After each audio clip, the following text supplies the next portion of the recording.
You subscribe to Pando? That's so hot.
Alright. Song should be on.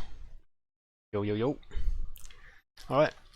Welcome everyone to this week's FC chat. Today's guests.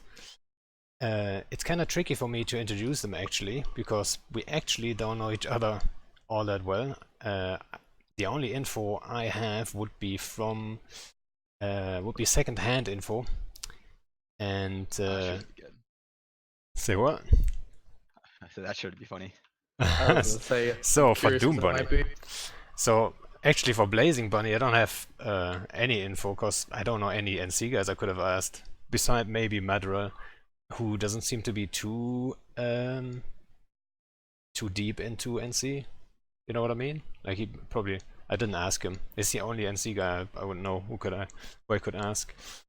And for Doombunny I actually asked Tiana, who was on the show like 2 weeks ago, and she just like basically I told her to give me like the basic info, which she went with. Oh, let me actually open it. That's like the best person you could have asked for me, so thank you. Is it? I'm not sure. Probably. Well, she knows her boys in Black Legion, I'm sure. That's why I asked her. But basically, I She'll asked her paint. to the absolute basic info, so I'm not talking bullshit here.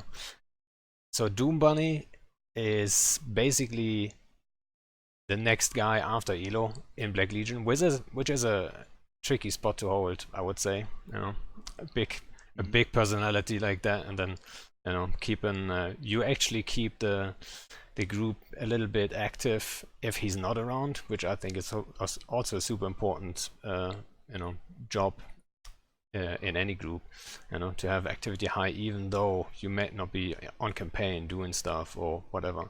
I always felt like that's my kind of job in it too. And then you're a super you're like a big fan of Traglavian doctrines, so we for sure gonna talk about some Traglavian stuff, I'm pretty sure.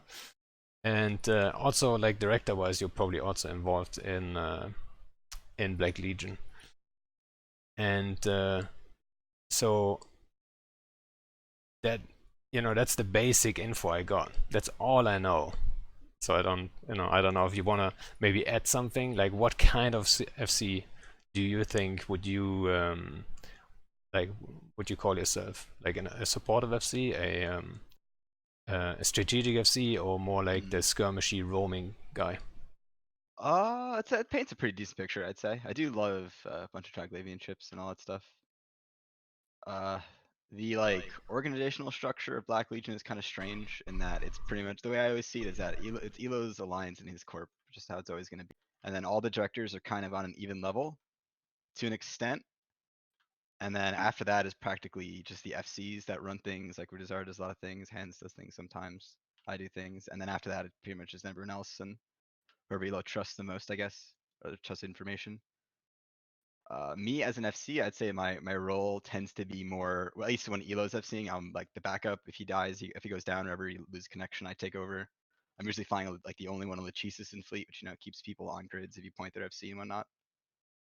But when I'm FCing on my own, guess I'm more of like a roam around, try to find something to do type of FC. I don't like just like straight up roaming for hoping you run into something because it doesn't always work. I always like trying to have a target in place, but being able to pivot very quickly to information that shows up is also very important. So I like doing that. But yeah, So I guess that gives like a decent overview. so you also enjoy being like part of the FC team, basically. Oh yeah, So for it's sure. like, I think modern Eve has changed a little bit at some point. That most people or most bigger alliances, they never run just with that one guy. There's always like several things to do. We talked about that on that episode 2 weeks ago, actually, with supportive FCs. But usually there's also like another FC who can take over in a moment's notice. Right? So you see yourself in that role a lot. When Elo gets headshot. I mean, nowadays with monitors, not as often, Yeah, but if he falls out, you're in right away, and then you take over. that's usually the role I fill. And I know if he gets like scrammed and we need to like split anchor or something weird, I'm usually take over. All right. So, and then Blazingbunny.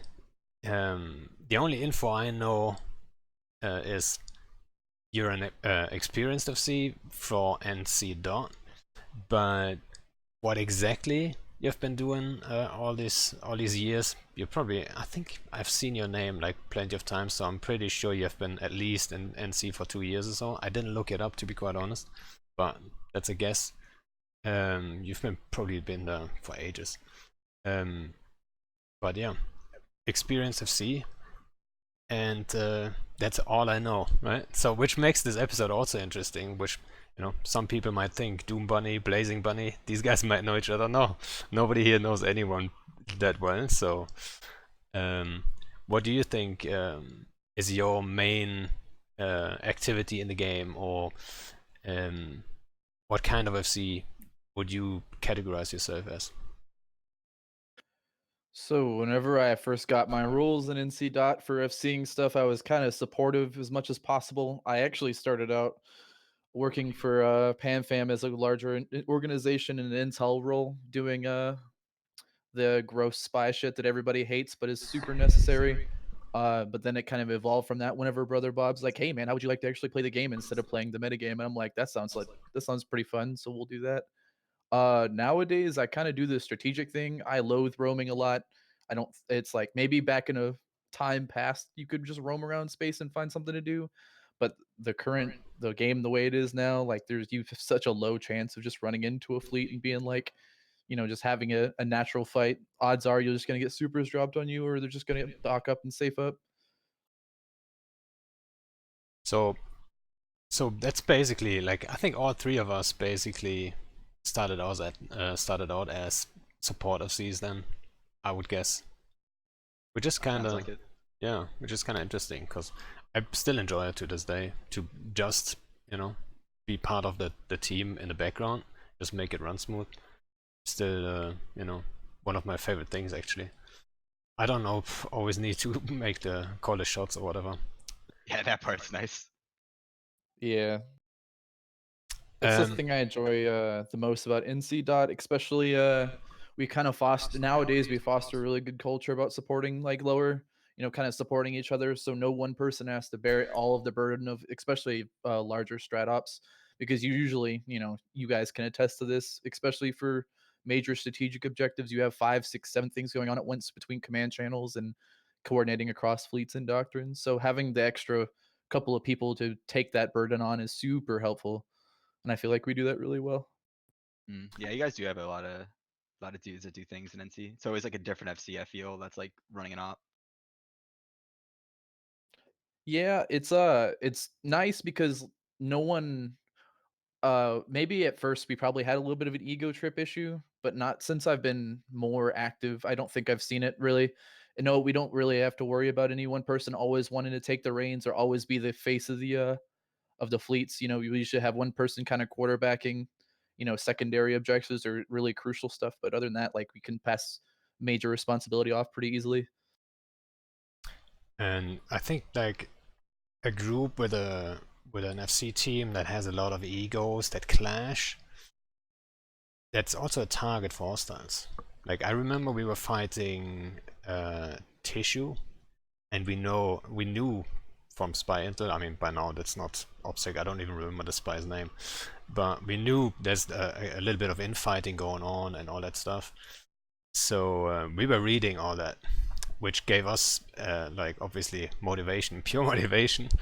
And for them, a lot of egos clashing in an FC team, that's not a good thing. So yeah, team play is very important. Yeah.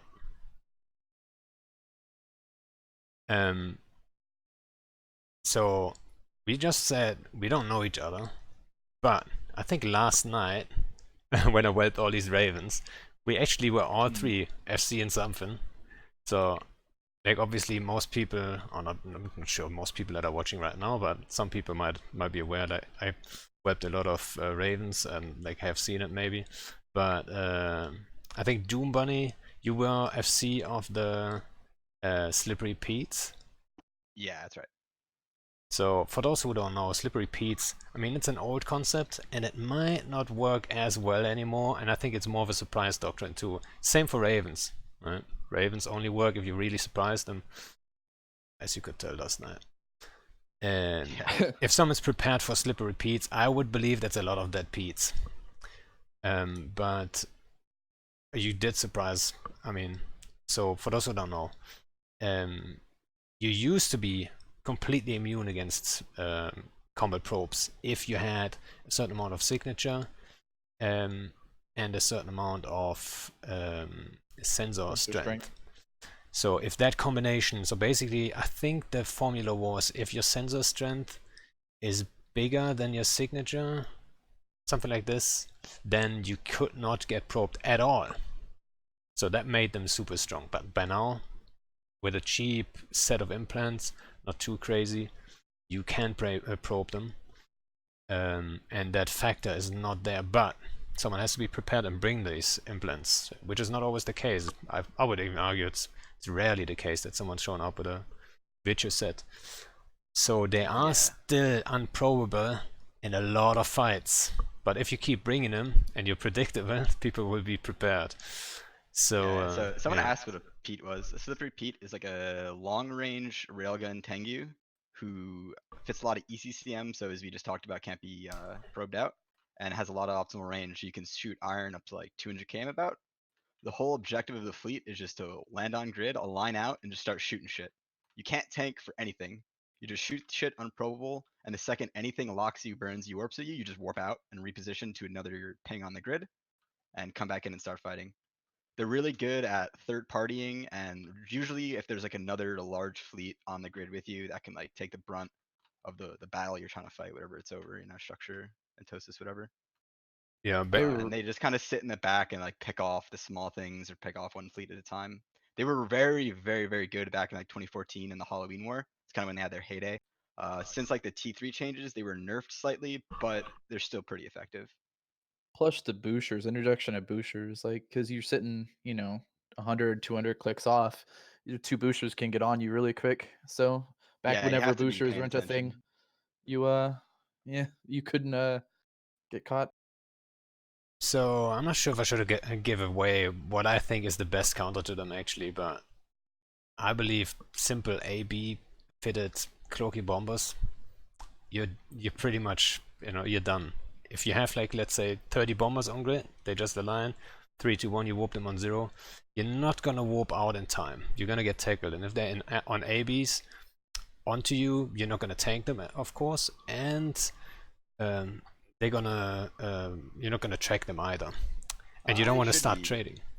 They No, should be well, able to I did help it out, 'cause before. you're always gonna be. That's fair. If you get caught in a Pete, you're actually dead. There's nothing you can do. But Yeah, you so should quick. always be aligned out. And they're an interdiction nullified too, so you can't bubble them. It's a Yeah, lot of like presence and paying attention to the grid as an FC to try to get, not get caught in them. it's super quick though. Bombers decloak, they Yeah, don't have they're the real decloak slippery. delay. They can lock you That's right true. away, and they will. Like I did it before to some. I'm not sure. Yeah, that's a good I'm counter not for sure if it sure. was you guys. I would think it probably wasn't. But like, you might just have like maybe you don't succeed on the first try. It is a risk though. Like if these slip repeats, now you can fit a cloak, so you can land on grids, align out first, then decloak and start shooting. But also Yeah. back in, like, if you couldn't, then you would land, you would get that little bit of time. People that don't align that quick, and you don't want to lose any. That's the whole concept of slip repeats. It's not a concept like, oh, we kill 2 and we lose 1. That's not what you want to do. You just want to kill and then get out and not lose anything. So I would argue You want to stay slippery, as they call them. exactly.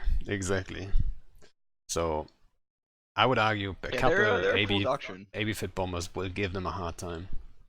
That one's good. The counter that also works, that I'm aware of, it's the same one you can do against like Bush Eagles. I guess it doesn't really matter anymore. You fit like an interceptor with a scram and probes, and preferably probe implants as well.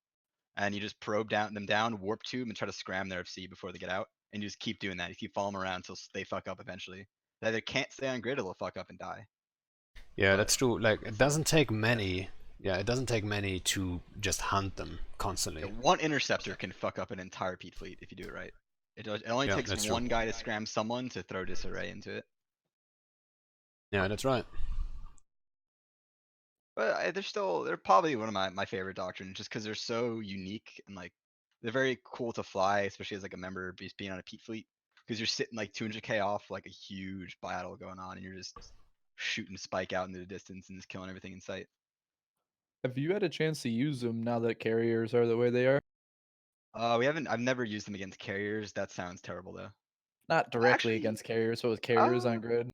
Because it doesn't seem like it would take very long to get light fighters 200 clicks. you'd have to like warp on grid, get them to micro up your fighters at you, and then warp to another ping so that they have no micro warp. That'd be like the But best way to go fight them, but it wouldn't be very good. I would argue then the fighter cooldown, the MWD cooldown, is so low. Those fighters just gonna Yeah, turn it's around. 20 seconds later, they're not on the way great. to you again. It's like I you would don't say have it's the like a time to situation. have any impact, I think. Yeah, it's like a They're not situation against where if kids. there's fighters chasing you in your Pete's, something else has gone wrong in the situation, or you just didn't bring the right ship, which is also very possible. It's not the answer for every type of fight. Yeah, it's a very specific tool for sure. And Yeah, I brought him last night, and the plan. Okay, the plan was last night. Do you want to circle back towards the fight last night then, or just yeah, wanna keep? do it. Yeah, I was about to ask Blazingbunny what doctrine he had on grid. So just go ahead. What was it?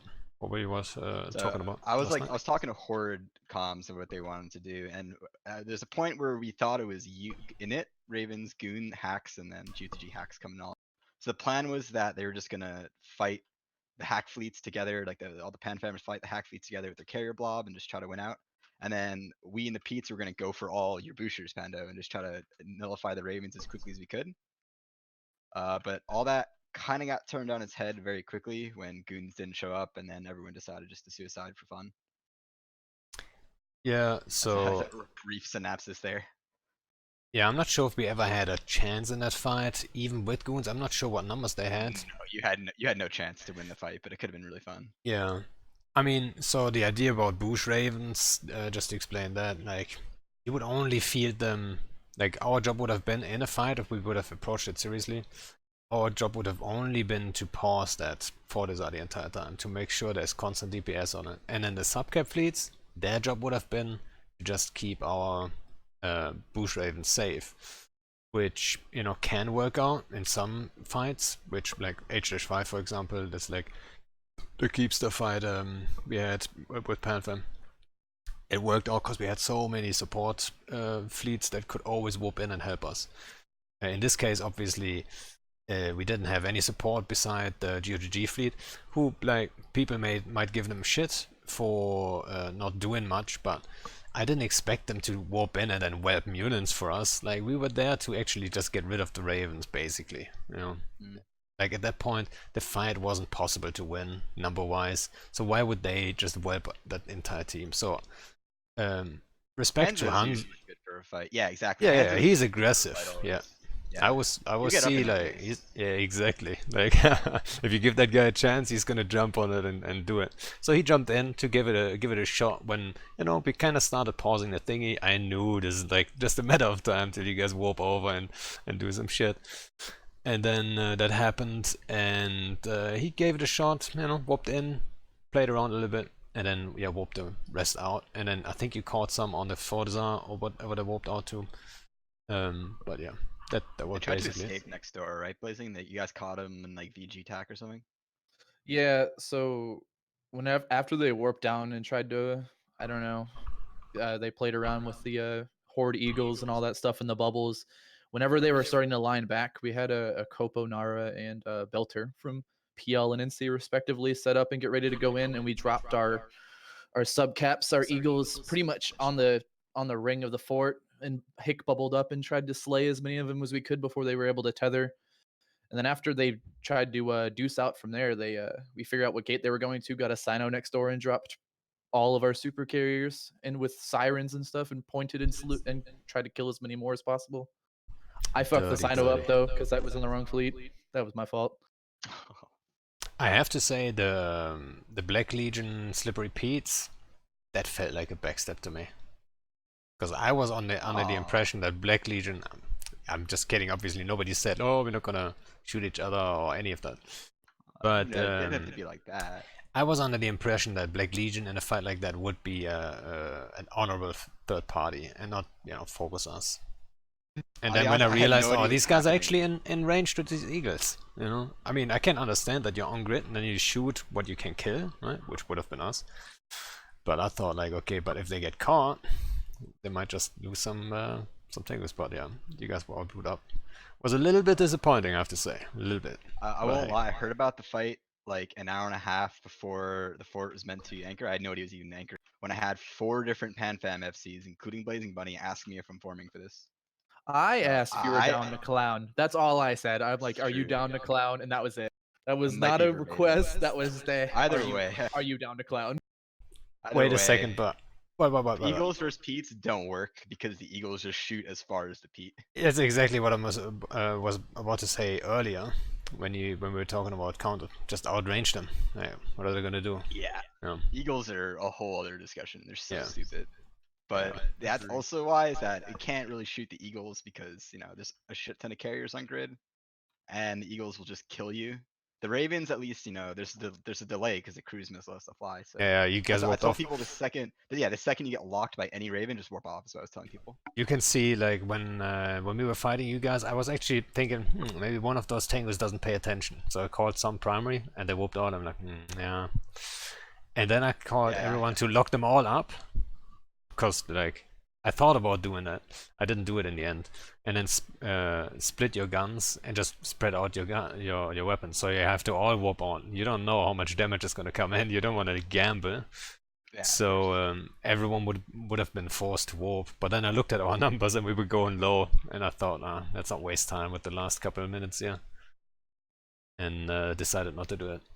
But yeah, I was gonna go for the darkness mutants above the Ravens at first, after all your boosters are dead. But then by the time we were in position to start shooting them, they just hightailed around and warped to their Fort Desire, and then you were the only thing left like 90 km from us. So I was like, well, we gotta shoot these. yeah. Well, so the slippery Pete's, how much range do they have? 170, 180, 200 maybe? It's like 200. If you can fly one Pete with a. At that point, it becomes like a targeting range issue. If you bring one Pete with links, like unboosted links, for target range, you can get up to. I think spikes like 200 plus 20, so you can really hit up to like 240, but you're not going to be very accurate. So if you fight those mutants, like there's only that much margin you have, Mutants can close in on you quick, and you have like maybe, so they can hit up to 140. I would say lock range is probably 140, isn't it? On mutants? The mutant, it's like effective range of a mutant hovers about like 125 with tremor and links, with a standard fit, of course. Yeah, well, if you're a soft target though, they can hit up to lock range, which is 140, I believe. I mean, with the Pete though, you're not looking to fight. Yeah, overall, yeah, exactly. That's what I'm saying. Yeah, so you cannot be closer than 140, and you cannot be further than 200. So that gives you like that 60 km margin. Mutants can burn that distance so quick, so you have to be very careful where you position yourself. And that can take a lot of time, and that's where these like supportive FCs or secondary FCs come in. Sometimes you have the right guy around who just says, "Oh, I already got that spot. You want to warp to this guy? W's in fleet. Boom! You can just warp there, and you're ready to go, and you can fight." And sometimes you don't have that guy around or girl. So that makes all the difference in doctrines like that, I think. Yeah, it's very all the alts in that fleet should be interceptors doing exactly what you said, just burning pings, getting ready to get warped to. So it becomes very intensive for like people to fly their ship and do the right thing. Yeah. So and then Blazingbunny, you guys drop like the hammer. And is that usually your thing? Just being like the Super Cap FC or something? So I have disclaimer. I've only had my super capital rolls for about 3 days now, and we've kind of found out as so we started the campaign in the north as like just a subcap and maybe dreads and carriers only, but turns out line members really love to use supers, so it's kind of helped our fleet participation a lot, being able just to throw supers around as much as we want. We actually got into a kind of a weird spot. I think it was Sunday night. Whenever Ranger Regiment had us pinned down pretty good, but we managed to moonwalk. But usually no. The plan, we were originally planning to not even bother going in with supers or titans, because with goons not showing up, the horde eagles and the carriers pretty much had that timer one-handedly. But whenever they warped off, we saw the opportunity just to clean up whatever else we could in next door and went for it. Yeah, I think that's always a struggle in most alliances. You want to build your super cap on Titan numbers because obviously that's the name of the game nowadays. But that requires activity.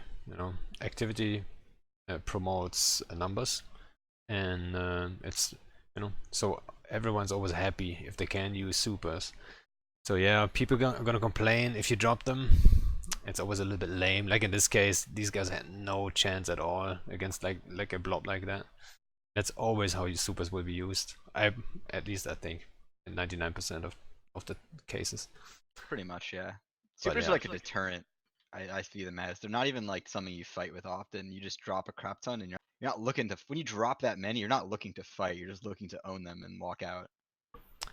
That's why we kind of saved that the nuclear option for a point where it wasn't going to to tip the fight. I mean, we would have used them had the the hostile forces really warranted that all of that. But I mean, at that point, we was like it's like you said, we just dropped them in the other side just to get the activity and clean up whatever else.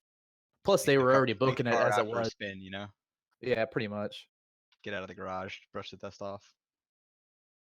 Yeah, people like, especially the guys that just got their super, they want to get like a kill mark or two on it, get some activity going. That's why goons just fucking boast on every single gate, because the same reason, they just Yeah. want to use their big shiny toys.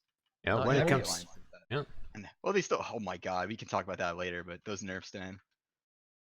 Wait, which nerfs? Okay, just hit The it. boson nerfs? The boson nerfs? Oh, okay. Well, I don't think that's too crazy of a nerf, right? No, you need 2 bosons. It's not crazy, but it's kind of just eye-opening how much less damage it does now. I think it's definitely a good thing, but It's a good thing, yes. Especially to frigate and destroyer holes, it doesn't apply super well. If Ron USMC's test was anything to go off of. oh yeah, I believe him as far as I can throw. But yeah, I saw the video. That was kind of crazy as well. Yeah, so I'm not sure if that boson change was aimed at like boson redding. Maybe they saw it as a side effect, like as a positive side effect in my eyes. Come on, if you get a Titan, that shouldn't be a retting tool necessarily. I mean, at the same time, I want Titans to be in space and engageable. You know, so have Titans be good enough, but let's not have this ISK printing machine for people who clearly already have ISK, plenty of ISK. You know, it's not Exactly. so smart. Yeah. So That's the whenever same they argument with the Sotio stuff, by the way, the NPC Sotios. But Oh yeah. Oh yeah. which is weird. Like it's being done by only people with supers and titans, mostly titans. And we've done one actually recently, and then shout out to LSH who stole the shit with a fucking good move. But yeah. Oh, what did they do? So basically, let me remember actually. So we were hitting the thing with titans shortly before. We knew they were up to something. We thought they just want to jump in dreads to then kill the freighter that's looting the whole site. So for those who are not aware, actually, let me explain. There's like NPC Sotios spawning, Blood Raider and Garista Sotios, and then it's like a real Sotio, and then there's like some simulated NPC reaction and stuff. You know, it's quite interesting, kind of cool. The fact is though, it's done by Titans. So you have 4 Titans, you grind it down, and hopefully you get looted. And in this case, we thought they just want to drop some dreads in to kill our freighter with the loot, which at the time was 100% loot drop, which was kind of funny. Because if our freighter would have died, the loot would have dropped anyway. But yeah, but then it's in a wreck that's killable. Right? Yeah. But so we warped our 2% away from killing it because we had to re-warp to then get in loot range with titans and stuff, and cover our freighter who's gonna loot it. And the idea was we finish it, and then instead of bringing the freighter in right away, which is also at risk by being killed by the NPCs, we wait for the NPCs to despawn. We had 0 experience with this stuff. So we finish the thing then, warp back in, finish it, and wait. And no, actually, sorry, I fucked up here. So we warped our 2% left. Then LSH jumps in with 4 dreads to try finish the thing. And you know what's also funny, which I heard later? The freighter, their freighter, they tried to bridge that in to then loot it and then get out. But the freighter wasn't in jump range to their Titan. So they couldn't bring that freighter in. But it didn't matter because they couldn't finish it because we were already warping back in and doomsaid them all. So they almost finished the site, but they didn't. So, but since the freighter couldn't take the bridge anyway, they didn't lose their freighter. So they were just waiting again for us to finish. So then we finished, waited for the NPCs to despawn, and then they brought in a freighter. And then these loot mechanics are kind of weird. So now they changed it, so you have to loot it with a freighter, so it can't be stolen easily. And it wasn't easy for them to steal. But apparently it happened to them a couple times too, so they learned it the hard way. So what they did then is they jumped in the freighter, which obviously would die, because we would catch it, we were ready to go. And they jumped in the freighter, looted the thing, disassembled that thingy box, whatever it's called, and then dropped the blueprint, the valuable blueprint that drops, for a bomber to pick up and warp out. And that's what they did, like in all its, like in 10 seconds or so. And we were totally not prepared for that move. And we were like, wait a second, where's that thing now? Like the freighter is dead, it should be 100% loot drop. What happened? And Someone told me that strat. Oh, like when the original nerf got happened, they're like, can't you just like put it in a freighter and open it there? And I'm like, huh, I guess you totally could.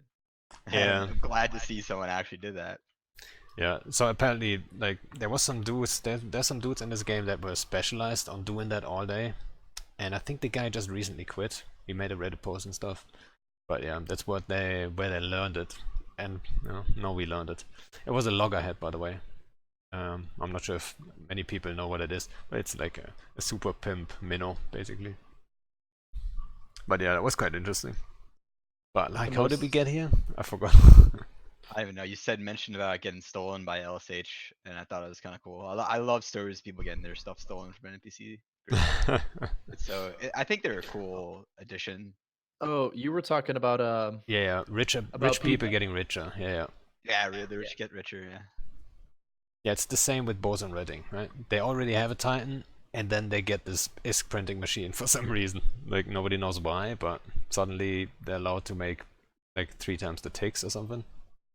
It didn't make much sense.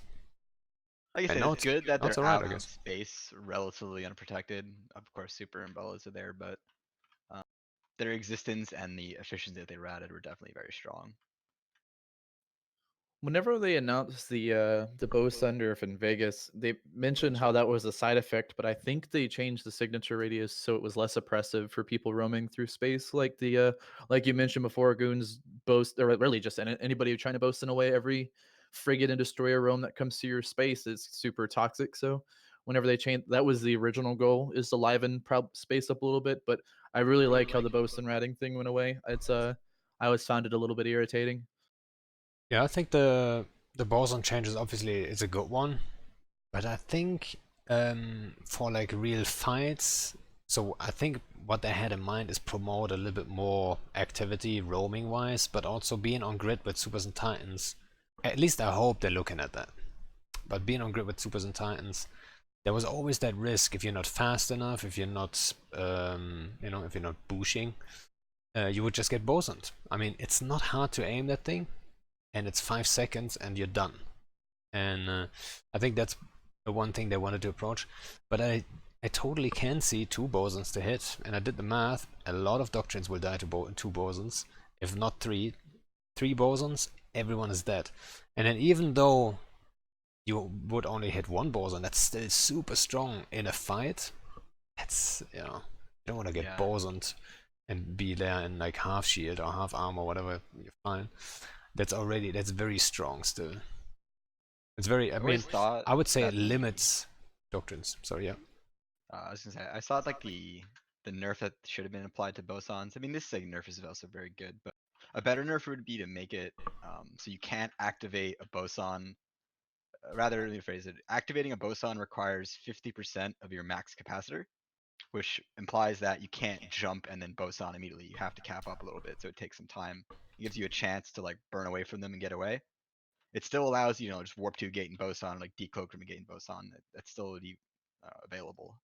But you can't just like Sino in 3 Titans and boson a fleet and walk away, because that's kind of stupid. Yeah, it's a good point.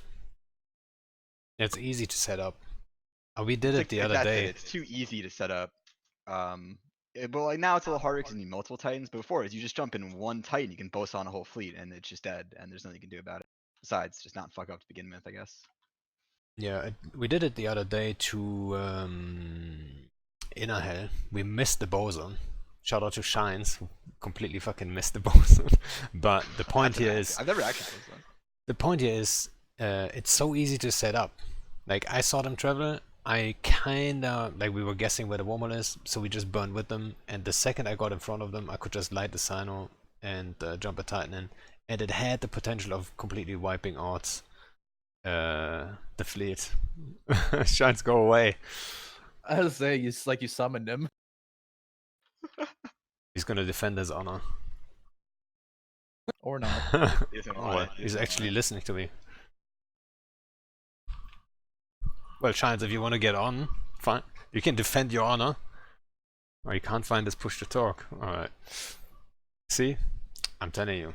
You do feel like How can you- the biggest can- mango when you miss a DD. Yeah, but how can you have someone boson who can't even find this push to talk? Oof. Oh god. Maybe it was my mistake trusting in the shiny boy. It becomes like an administrator problem, you know? It's the people at top really have to know what they're doing. So not to imply that you don't, but maybe you don't. Y'all are mean. Yeah, I should shut up. He's gonna boson me next time. Yeah. But so the point was, bosons were basically enabling rich people to just get richer, same as NPCs at Dios. What is it, Shines? You wanna say something? You wanna defend yourself? Is that working? It is, yeah. Yeah, it's A right. little bit. I aimed exactly where you told me to aim. It would have taken the balls off a fly. No. So what Would've happened? taken the balls off a fly. So- Jesus. That's a good one for the record. I'm stealing that. So what actually happened though? There was a scout burning ahead. I'm not sure if you saw the guy though. But yeah, that would have been the spot to aim for. I never told you where to boson. I thought you would know. You know, it's the Fucking gate. told me exactly where the boss. Oh, so you never told him. So it's your fault then. You didn't tell him to post on. Yeah, Sounds maybe. like it sounds like a group fault just- to me, to be He's honest. just your he's your instrument now. He's gone. He's your instrument. Your tool. You gotta fiddle him right. Oh, No, gosh, he's that's fun. he's probably the most experienced capital pilot I know. He usually hits his bosons. He usually does. Speaking of AoE Doomsdays, I was watching your stream Monday with Fight and Test, and I've noticed that they switched almost exclusively to lances, or maybe they just use lances a lot to begin with. I haven't really whaled Test that much, but you So- had to bob and weave lances quite a bit. Yeah, so I think what their approach, we did that to them before too, and I think what they realized also is, if there's a Stuka fleet, make him MGD. I mean, any Bush doctrine. I mean, no, there's none of this, so whatever. If you make him Bush, that's not a good thing for them. So we're out of engagement range. We have to turn around, get back in, la la la la la. And then also at 120, Horde Titans will hit you. And that's way easier to check than if we had like too close, like at 50 or so. So I think those lances are not necessarily to kill us, but more to push us off, have us regroup your and hand. stuff like. And then also we lose the DPS. If you watch that, we had like a Ninazu and Tiny, I think, tackled at that time. I really wanted to kill both of them, and I was a little bit worried about the DPS that we had on us, and it was too much at that point. But like, try cracking a Ninazu with subcaps if you have to push off every couple of seconds. Like, that's not happening. So I think it's more of a tool to scare us off the grid or off the target than actually, killing us. But that's another good point to talk about. Like, bosons got nerfed, but what about lances? Like, lances are still gonna hit. Well, I've noticed lances, like with the area of effect, you don't really have to worry. Like it's bosons, if someone landed 30 clicks off you had a huge cone to try to dodge unless you burned into it, and then then the area diminishes a little bit. But like with lances, it's such a small area effect, and 90% of the time people are using them because you're far off. If you're burning with decent transversal, I think it'd be easy enough to dodge. Granted, I've never had to do it, so I could be full of shit. Yeah, that's true. So I think also if the doctrine is mobile enough, you should be fine. You know. And Like then I would also, a never. lance also takes a couple ticks to actually be effective. Like one tick of a lance, that's not gonna kill much. But if you Right. if you eat like 4 or 5 ticks, I don't know. Lances were more balanced than bosons for sure, just because it's smaller radius, longer range, but Like you Way said, harder to pretty aim much too. almost any doctrine. Yeah, they're harder to aim, and pretty much any doctrine can just double click away from like little reticle thing that because it tells you exactly where the lance is gonna go, right? But now Before it imagine, activates. but now imagine 10 lances. I'm just saying, there's not gonna be one. Usually Yes. you don't see one wanna- Titan on grid anymore. It's like I'm 10, sad 20. that Bushing is gone because I want to see someone aim a lance where they're bushing to and have it hit. That'd be That so would be- gangster. You know that what? would be gangster as That hell. almost, if you watched it yesterday, or was it yesterday? Yeah. We almost booshed right into the lance. So I tried to aim us to the right side and then called an MGD. But what happens, that's those little things people don't see in boost doctrines, I think. If you are the anchor and the guy's behind you and you aim to the right side and his ship is going to adjust and follow you and it's delayed. So it's gonna then turn to the right, but it will always overshoot, and shortly after it will then turn to the left. So you are aiming to the right side a little bit, but if you hit the wrong timing, it will still MJD you like straight forward or to the left side, which is kind of weird. You know, you have to be aware of that, and that's almost what happened to me there. I'm aiming to the right, then I wait for it, but then I call the MJD, and he actually turns back to the left because he overshot a little bit.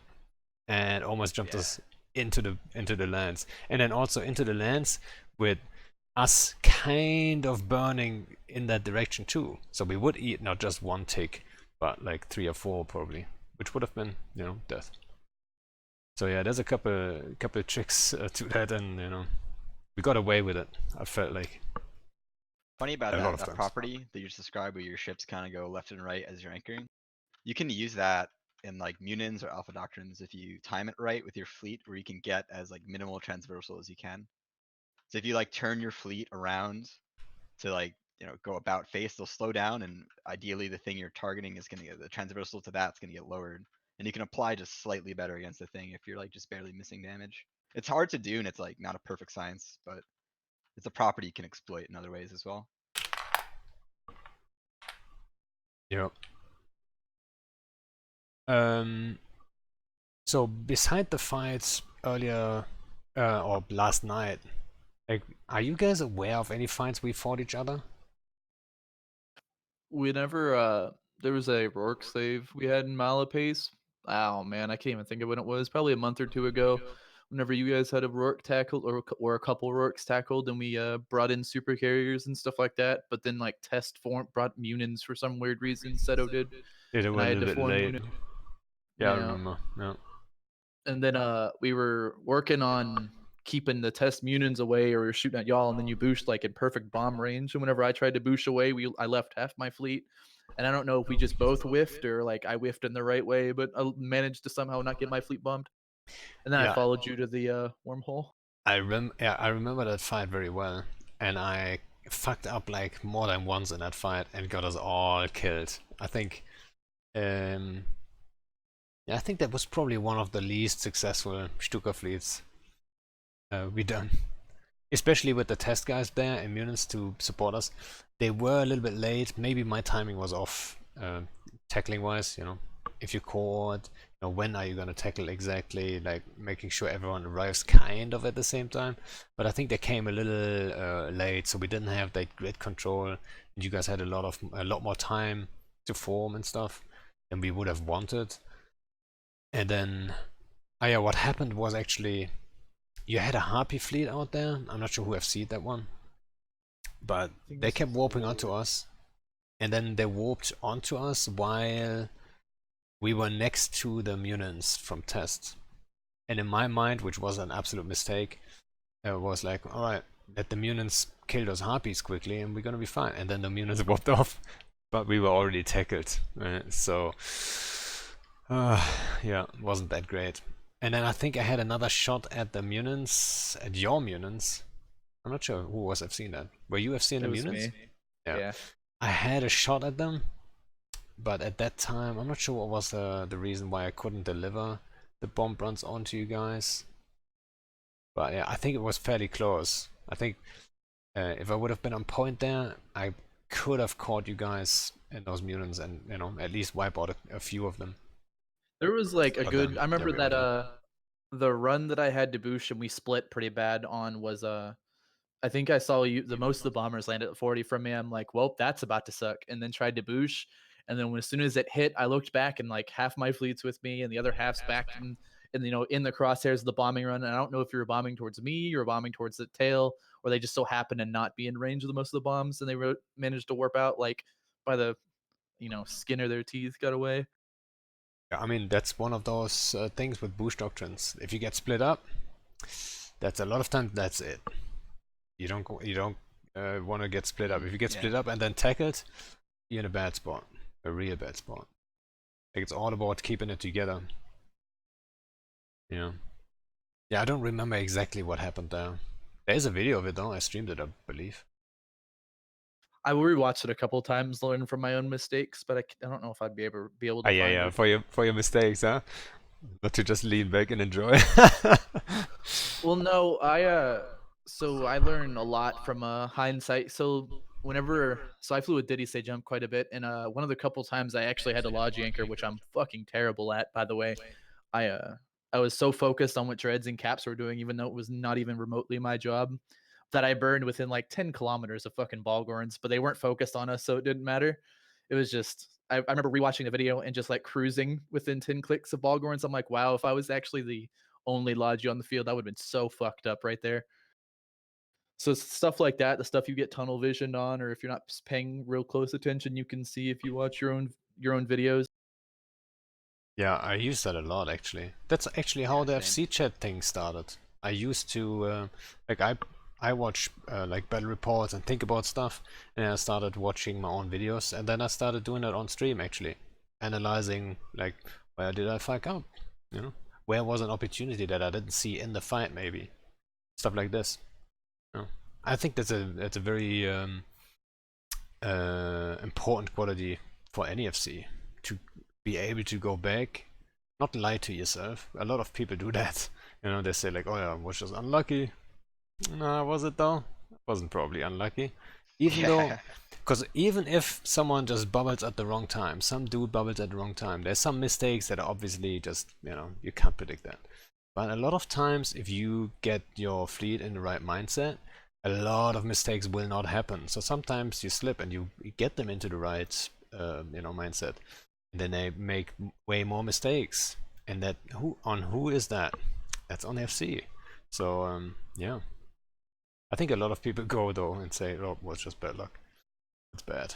Say, as an FC, if you really want to improve and take it seriously, you have to have a mentality of if things go wrong, even if someone bubbled by accident, even if they didn't do the thing you wanted them to do, whatever, it's your responsibility. You're the person in charge of the fleet. If things go wrong, you don't have to like kick yourself over it too hard because that's not healthy either. But you got to accept some sort of blame for yourself and to shatter your own ego for a bit so you can actually learn and improve from your own mistakes.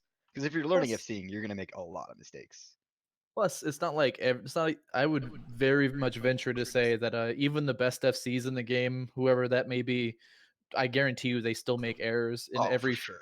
fleet. You could like, and if you just always look at like every video I record, I always go back and watch it. Like, okay, if I didn't make any glaring obvious mistakes, what can I improve on? Maybe I wasn't really focused on positioning here, or I called a target that I really shouldn't have done because there was a better one.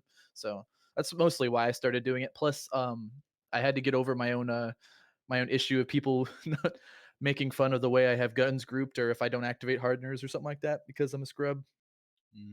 Well, that happens to me all the time. You can see me like when I'm FCing, like I'm not piloting any ship really. It's like my gun's on the wrong targets, my NOS is not running, my whatever, All I care about is do I have the right speed and, anchor. That's it. Yeah, I can't do that in a Everything else monitor. is I'm just always like in a monitor, I'm target painting like 4 primaries back that didn't die.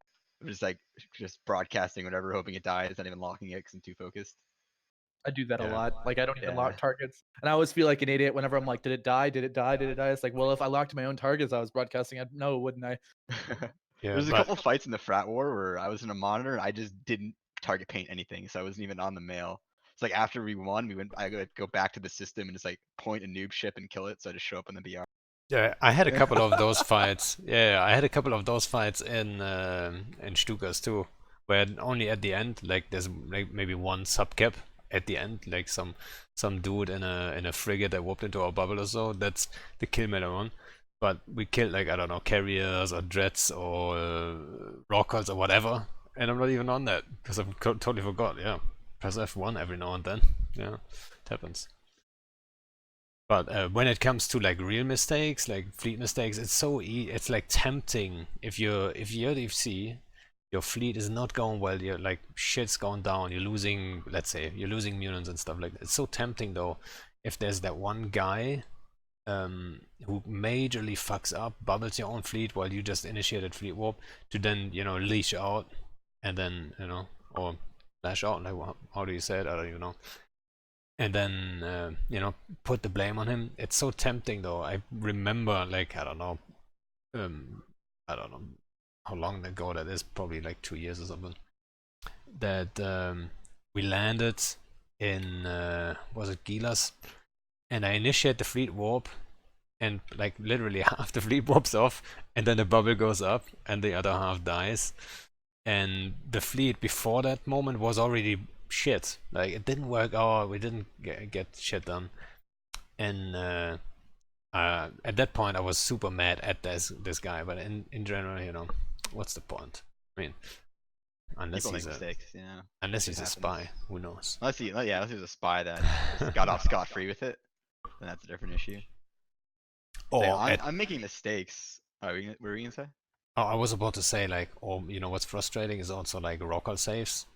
We've all been there, I think. I mean, Doombunny, you probably Don't even get me started. you were there. All right.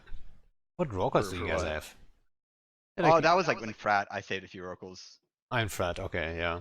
It's stressful. It's not easy to save them, depending on like what's It's getting hit. people, the people, like some members like that don't FC will complain about like, oh, my Roracle died, or like, how did you not save these Roracles? It's like, buddy, you can watch a YouTube video and a Roracle save. It doesn't mean it's easy. Like, it's when you have like 3,000 fleets coming, you don't know who's there, you don't know what hammer they have.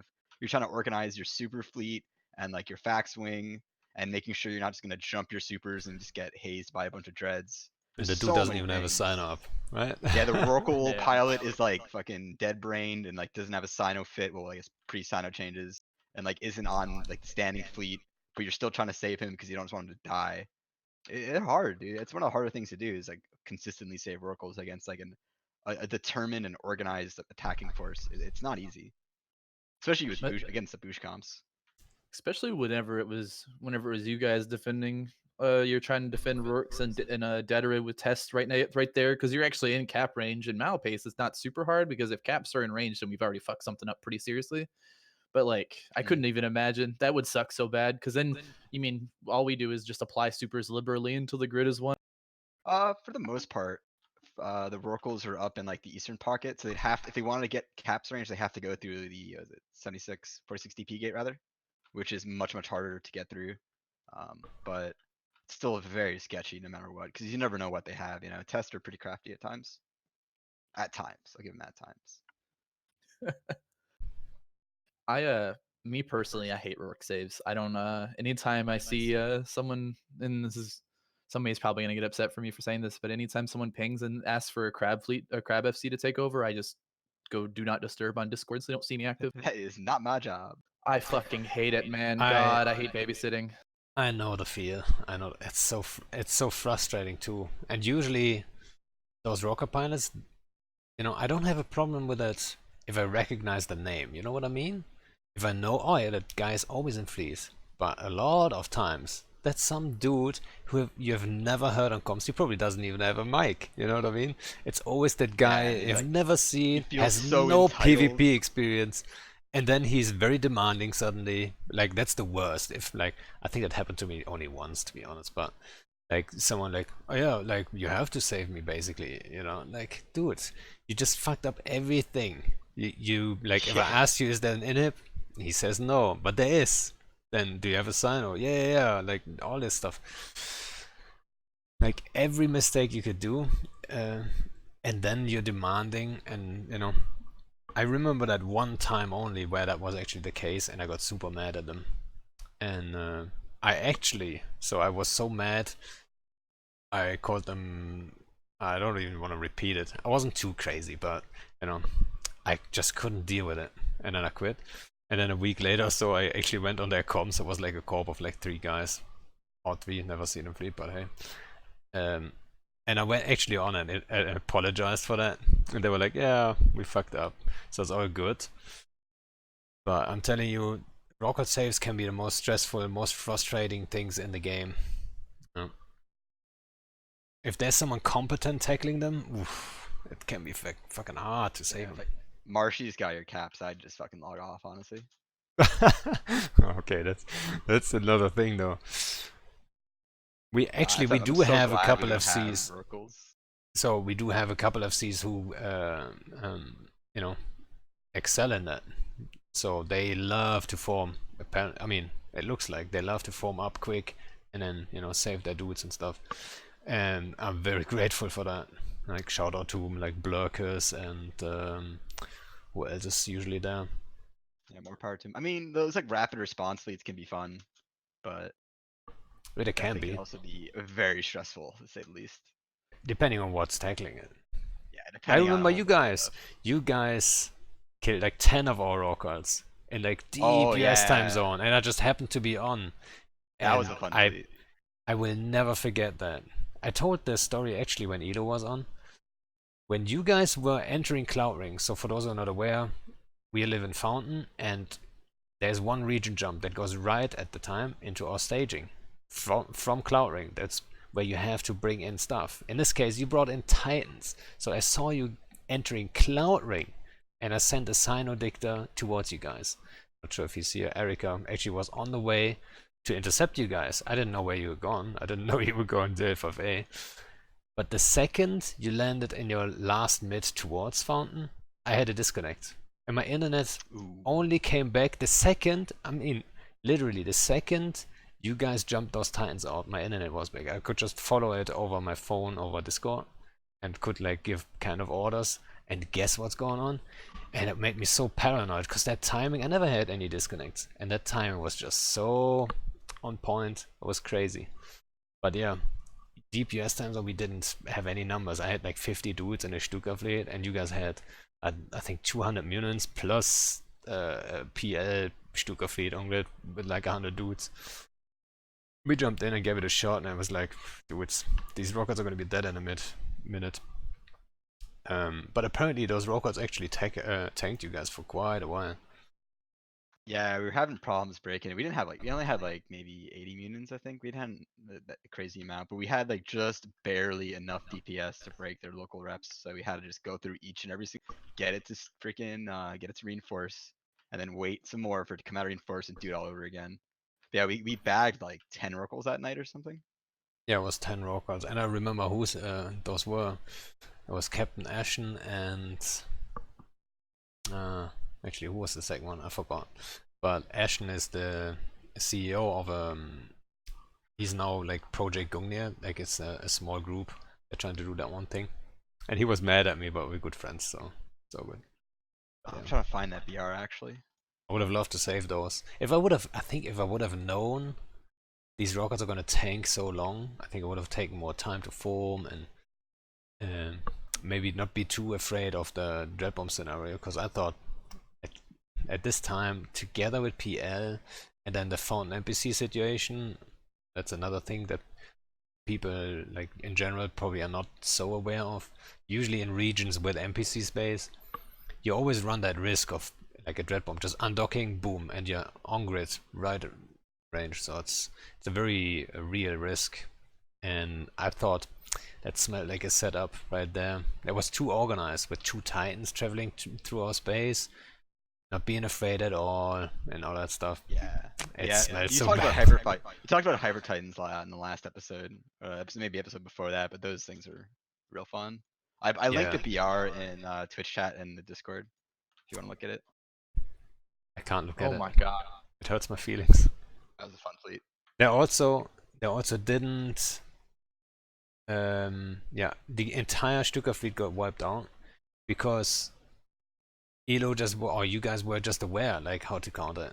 You just spread out. What am I supposed to do? My Stuka fleet is even It's smaller hard than to your get one Munin over fleet. that guy. It's hard Yeah, to get and one over then him. yeah, and then like what am I supposed to do? Like people saying Stuka's OP, like dudes, There's simple ways to deal with this, and in this case, there was no way I could do anything there. 50 Stukas. So like, Yeah, let's say maybe how for the many. 100. So you got 220 on the thingy. We had 50 dudes, I think. It says 120. I'm not sure. Probably a lot of bots on there too. But yeah, that was a bad day. Night actually. It's late. From your perspective. But I don't even what happened to that fleet. I think like yeah, we put the Titans like into like your staging system, whichever one is J7, whatever it's called. Yeah, one of And them we're got tackled.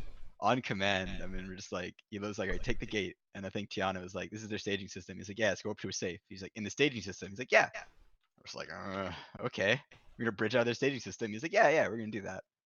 Just like so nonchalantly, like this is just gonna happen. I'm like, I would okay. have tackled you guys. I This is- 100%. this If I can't wouldn't go have had that wrong. disconnect, and I could have like kinda predicted it, I would have tackled you guys.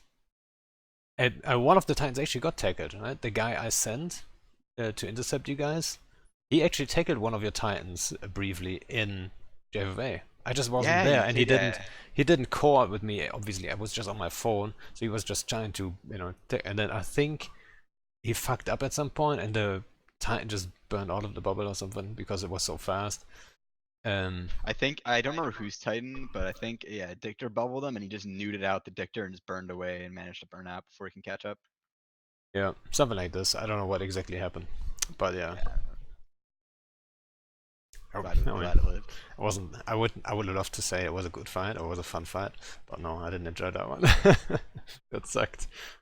Yeah, actually, to bring circle to the thing you asked before, like if you've ever been on fleets against, if I've ever been on a fleet against you guys, I've never led a fleet against either of you. I guess not really counting last night, like I said. But I have been on fleets that shot both of you, and I have been on fleets that I think have worked with both of you as well. So I've been at least been around. I haven't led any because it's usually under Elo, but I remember being on like a couple like Stuka fleets where we like, dropped like at the same time as a knit and didn't shoot them. We like going after Yep. like test caps or something, a couple of them, and then we shot NC Dot Tribute a few times back when they still own that region, and we've worked with them many times since, like in the frat war and whatnot. And I guess last night, so been What fun. about you, Blazingbunny? Do you remember any fights that we were like fighting each other? I now that he mentioned fighting us for some reason, I remember I had to fight Elo on a Fortizar whenever I think it was in the middle of like the Geminet test deployment or whatever that was, and we just wind up trying to web people down with the Fortizar while using Blap Dreads. But I'm halfway distracted because since I said that thing about Rourke saves, my alliance is roasting me in Discord right now. I'm at like 35 pings. But aside from that, like I don't think I've fought in it more. I remember the one Rourke save, and then aside from that, I don't think I've ever actually led a fleet that fought you guys. Maybe a couple times in the whenever you guys were in Hackenden or whatever that system was. Maybe a couple times there. Before the whole tribute thing. Yeah, before the major, like all of Goons moved over, like that little bit of time whenever every time you'd lead a Stuka fleet in a tribute, we dropped some smart bombing Titans on it. That was a lot of fun. I enjoyed that. That was like the first week I had my Titan too. Now that I'm thinking about it, Maybe that'll be the new Do you know bow what? counter.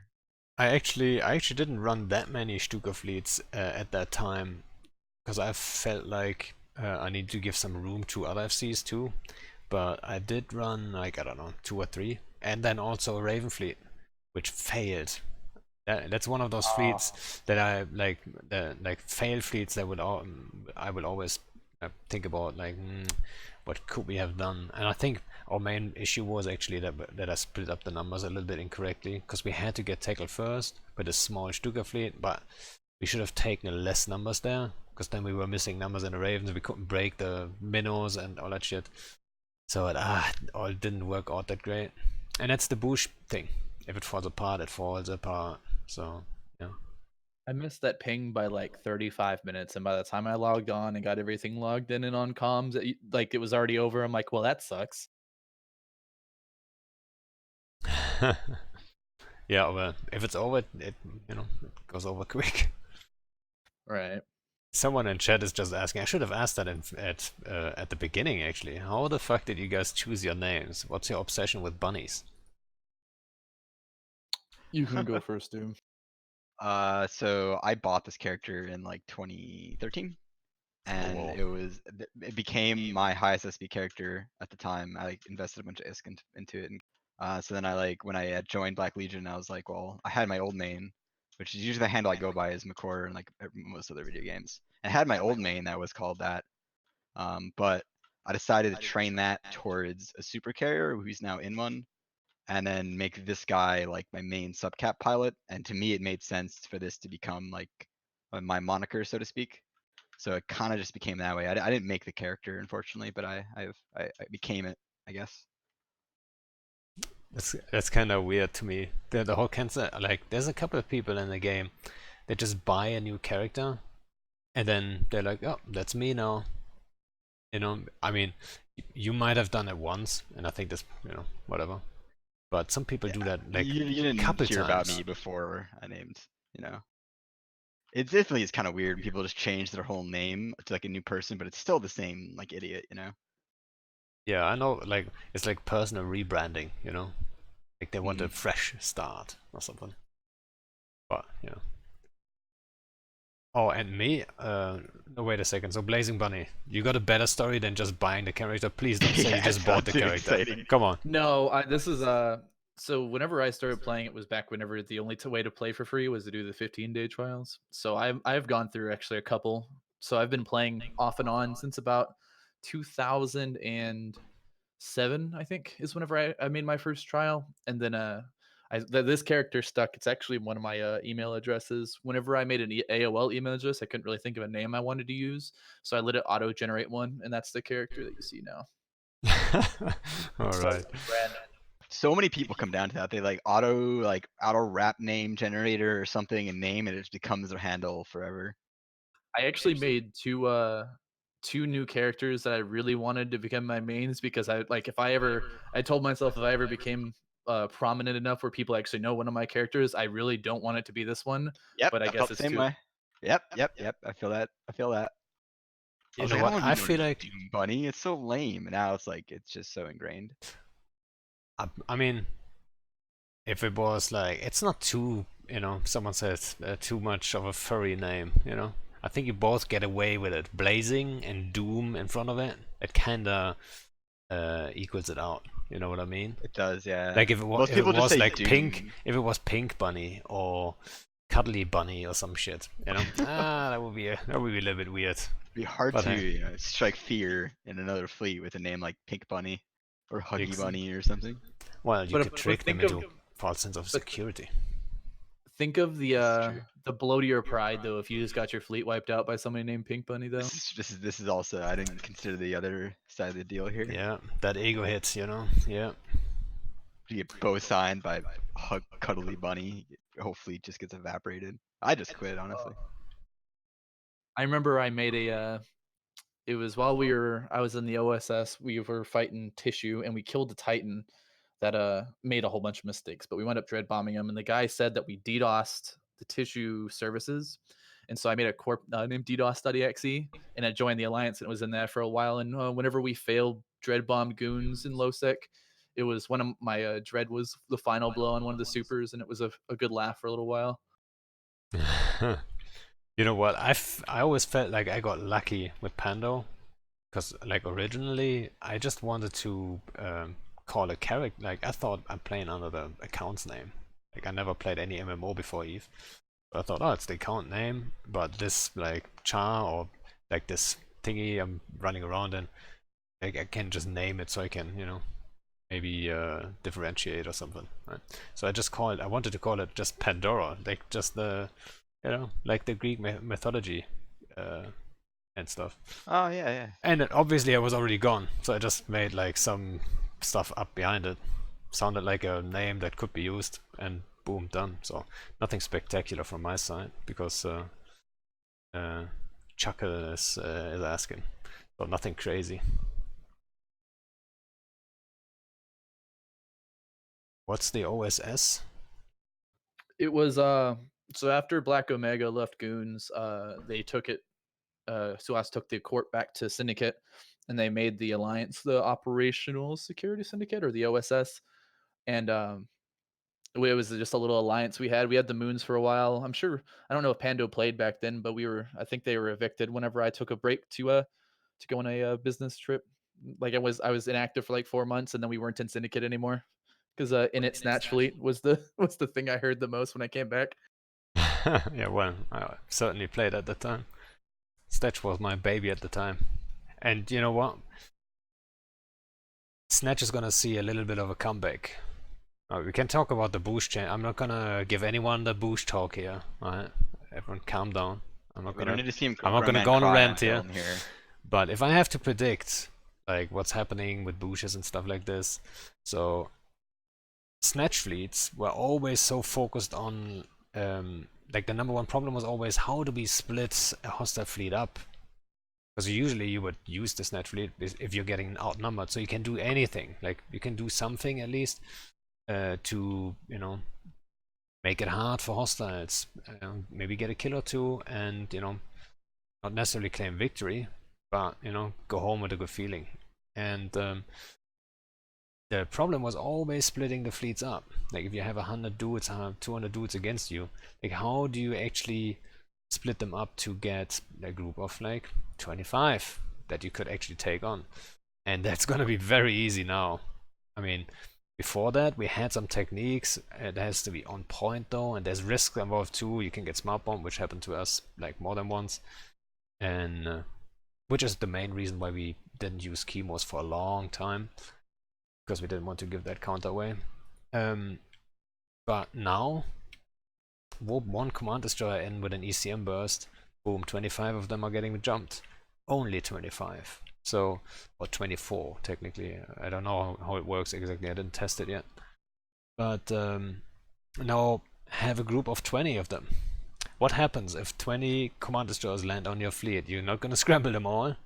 You will be in trouble, There's not a clear anchor. Battleships are gonna have a hard time, even harder time than they already have in the meta currently. So I can totally see a group of 10, 20 command destroyers just completely derail any subcap fleet if they get close. And it's not that hard to get close. You remember when command destroyers and micro jump generators kind of came out? There was that time where everybody would do is just warp their command destroyers at 0 and just all max everybody boosh at once. So then that fucking awful tactic of scram chaining was a thing for a long. There's the only way to just save yourself. We right away started running Snatch fleets, and I remember nobody being aware of how this all works and stuff, and it was just paradise, You could just, any fleet is out there, like you could always do something, and you could always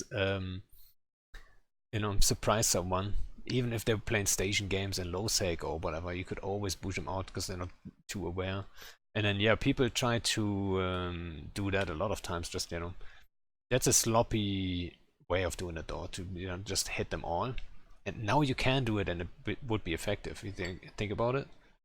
Now you don't have to think about, oh, do we jump in different directions? You can just, MJD in, and then have everyone MJD. The fleet is going to be spread out like crazy. Sorry. So, I remember those days, for sure. It was good fun. I really hope it doesn't come back. I really hope it doesn't come back, because scram chaining was so stupid. That was never the counter though.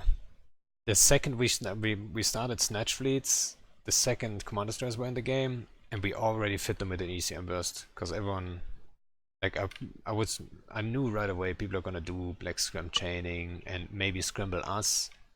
So just fit an ECM burst. It's gonna be fine. Like good luck scrambling 10 dudes, 20 dudes, or in Snatch fleets we were like 50 command destroyers at times. You're not gonna scramble all that. Someone's gonna MJD, and then what? The guy you had scrammed. He might be left behind, but you're not. So there's a lot of chaos then, and I think that's gonna totally see a comeback. It's gonna be way easier for people. Just have like A, B, Magus just anchor up on each other, then MJD the fleet in, have like hit regroup so they spread out a little bit. Boom, everyone MJD, this fleet is gonna be so derailed. Any fleet that's anchored, that's not fast enough, let's say Munins are too fast, Eagles are probably too fast with MWDs. Any doctrine that's not fast enough, that's it. You know, you're gonna be spread out all over the grid. Like, if you can't regroup, that's a problem. We're totally gonna do that. I can tell you guys right now. It's gonna be one of those tools. Oh, I can only be so excited. Well, it's not my fault, is it? No, not at all. I refuse to blame players for how for the mechanics of the game. Yeah, like, did you guys ever run any bush comms? So luckily it got nerfed before I actually had to learn how to do it. So no. So I've definitely used Booshes a few times, but I never have seen like a focus, like a Stuka fleet summons focus on the Boosh now. So since you said, like, luckily it got nerfed, so what's your take on bushing and you know, or bush doctrines in general? What do you think were problems or are problems with them? My biggest issue whenever it came to boost doctrines is the need to now you have to wrap a fleet doctrine around the mobility of a boost doctrine or like the mobility of Munins, but that's a different story. But for like boost doctrines, if you had boost eagles, right, you couldn't fight a boost eagle fleet with anything that also didn't boost. You know what I mean? That's you couldn't really do Boosh Ishtars, for example, unless you had like a 9,000 IQ play for it or something like that. But you always had to wrap a fleet doctrine around Booshers. Otherwise, you just weren't combat effective, which is really my biggest frustration with it all. I think it limited the meta quite a bit to a couple things that did the Boosh thing really, really well. And then everything else that wasn't really super effective with it, you just thrown out. Yeah, I had a sort of similar take in that I'm kind of sad that Bushing went away. I also think though that being able to just like zip around the grid was also very strong. Sure, there are tons of counters. A lot can go wrong very quickly, even more so with most doctrines and Bush. Like you mess up one Bush, you're like you've said, you're split up, you're in complete disarray, and your fleet's over pretty much. But when it goes right, they can be a menace to fight properly, which is why we said before saving Oracles can be so annoying. Is because countering boosters can also just like make you want to fucking jump off a balcony or something because it's so annoying. I kind of understand why they were nerfed, but it's very sad. Sad to see them go, but I think it sort of was necessary to like allow for more things to happen in the metagame, and they still allow for, like you just said, like snatch fleets are still possible. You can still jump like fucking excavators away from your oracles. You can still do all that cheeky stuff, but in big fleets you can't do that anymore, which again is kind of sad. But so, like, I would argue, so when you say that it allows more for the meta games, I would always argue, like, what did it not allow? Like, Yeah. is there any doctrine? Like, I would always say any subgap doctrine with a decent, you know, damage application is gonna have the upper hand against them because you can just spread out. Like, what are we supposed to do? You know? And I always felt like the meta took a long time to develop, and the meta was developing away from Stukas already. But you could actually, you know, why wasn't there any Stukas or Gokus on grid in the war you guys had with tests? Now, why didn't they use that? That's my question. I mean, I always thought they should have, but I thought they fill Seto a ran the shit role. out of them. They ran it for hunting, but they never ran it for like an objective. yeah. So So for like a supportive fleet, you mean? Yeah, yeah, they so never for really big did timers, you wouldn't see supportive any Gokus. Stukas. Yeah. Yeah, that's a fair point. I don't have an answer to that. I would have been okay with them not nerfing it, or maybe instead of being like they put a 25 cap, instead of it being random, it's like on your squad to at least give squads a purpose besides like just structure in your fleet. But it would still allow for the same thing you do now, you know, just with more complication in it. I don't So know. It's hard to say. so like, but what doctrines? Like, so I think the word CCP Rise used was like Stukas being oppressive. I'm not entirely sure if it was what Stukas or the Bush Ravens. But what doctrines you think were oppressed by like Bush doctrines? I can think of one perfect instance of whenever we had to fight goons and unspoken. I hope I didn't get that alliance name wrong. In Ethereum Reach, we were fighting a over a Fortizar timer, and then we booshed in rattlesnakes out of the range of our triage, out of blue triage, and then we got boosted onto by boats bombers. We didn't just bomb the shit out of us until I think it's Kanan boosted those Feroxes and slew our boosters. So then we're stuck in battleships. So I would venture to say if anything was oppressed by boosters, it would have been any battleship fleet that didn't have a booster wrapped around it. You know what I mean? Yeah, Mm. I would agree. It does a lot of damage versus battleships because you can just zip in, drop your bombs, and just boosh out, and you can't do anything about it. So I would I would agree that battleships would suffer the most. They're the easiest to hit. I mean, very high DPS or high EHP battleship doctrines, though, they can take a lot of bombs. And I think, I mean, if you're slightly prepared, if you have a couple smart bombs and stuff, you can actually firewall a lot of bombs. I would argue, but so battleships. Do you think they're gonna you're gonna see more battleship doctrines then because of this? Well, no, probably not because of the so like you said, if you had armor tanked battleships, your sig is lower, so you can take more bombers. But unfortunately, alongside boosting bombers, you also have high alpha based, so like Munins. Perfect. Another good example for that is I remember watching a video of Killa taking a combined PLNC Munin fleet against a huge goon Megathron fleet and just volleying battleships off. And they obviously you can't really track Munins with, or maybe you could kind of with rail Megathrons. So the mix of the you can't fly shield because you can get bombed to death. You can't fly armor because you can still just get volleyed by a huge Munin fleet. So there's just no place in the current meta for battleships until they either A, increase their hit points a little bit more or resist profile, or B, find a niche for them. So that's actually one of the questions I usually ask. If you could pick a doctrine or like a ship type, maybe battleships, I don't know, and make them viable again, you know, something that nobody flies at the moment, what would that be? What would you guys pick? Would it be battleships or would it be something else? Like, That's a good question. I don't know if this is the one I would pick necessarily, but I miss Napox being a thing. Those are always so cool to me, just like a big, meaty battleship that shoots out really far and has all like the bells and whistles, and they look sick as fuck, might I say. I don't know if that's it. That might be the doctrine I picked, just so that there's a return to form for battleships in general. They need some love. I mean, the warp speed changes were nice, but they can definitely use some sort of buff. I I on think it. actually the problem with the battleships is like one of the biggest problems is not the battleships themselves or the hacks themselves. It's actually ADCs.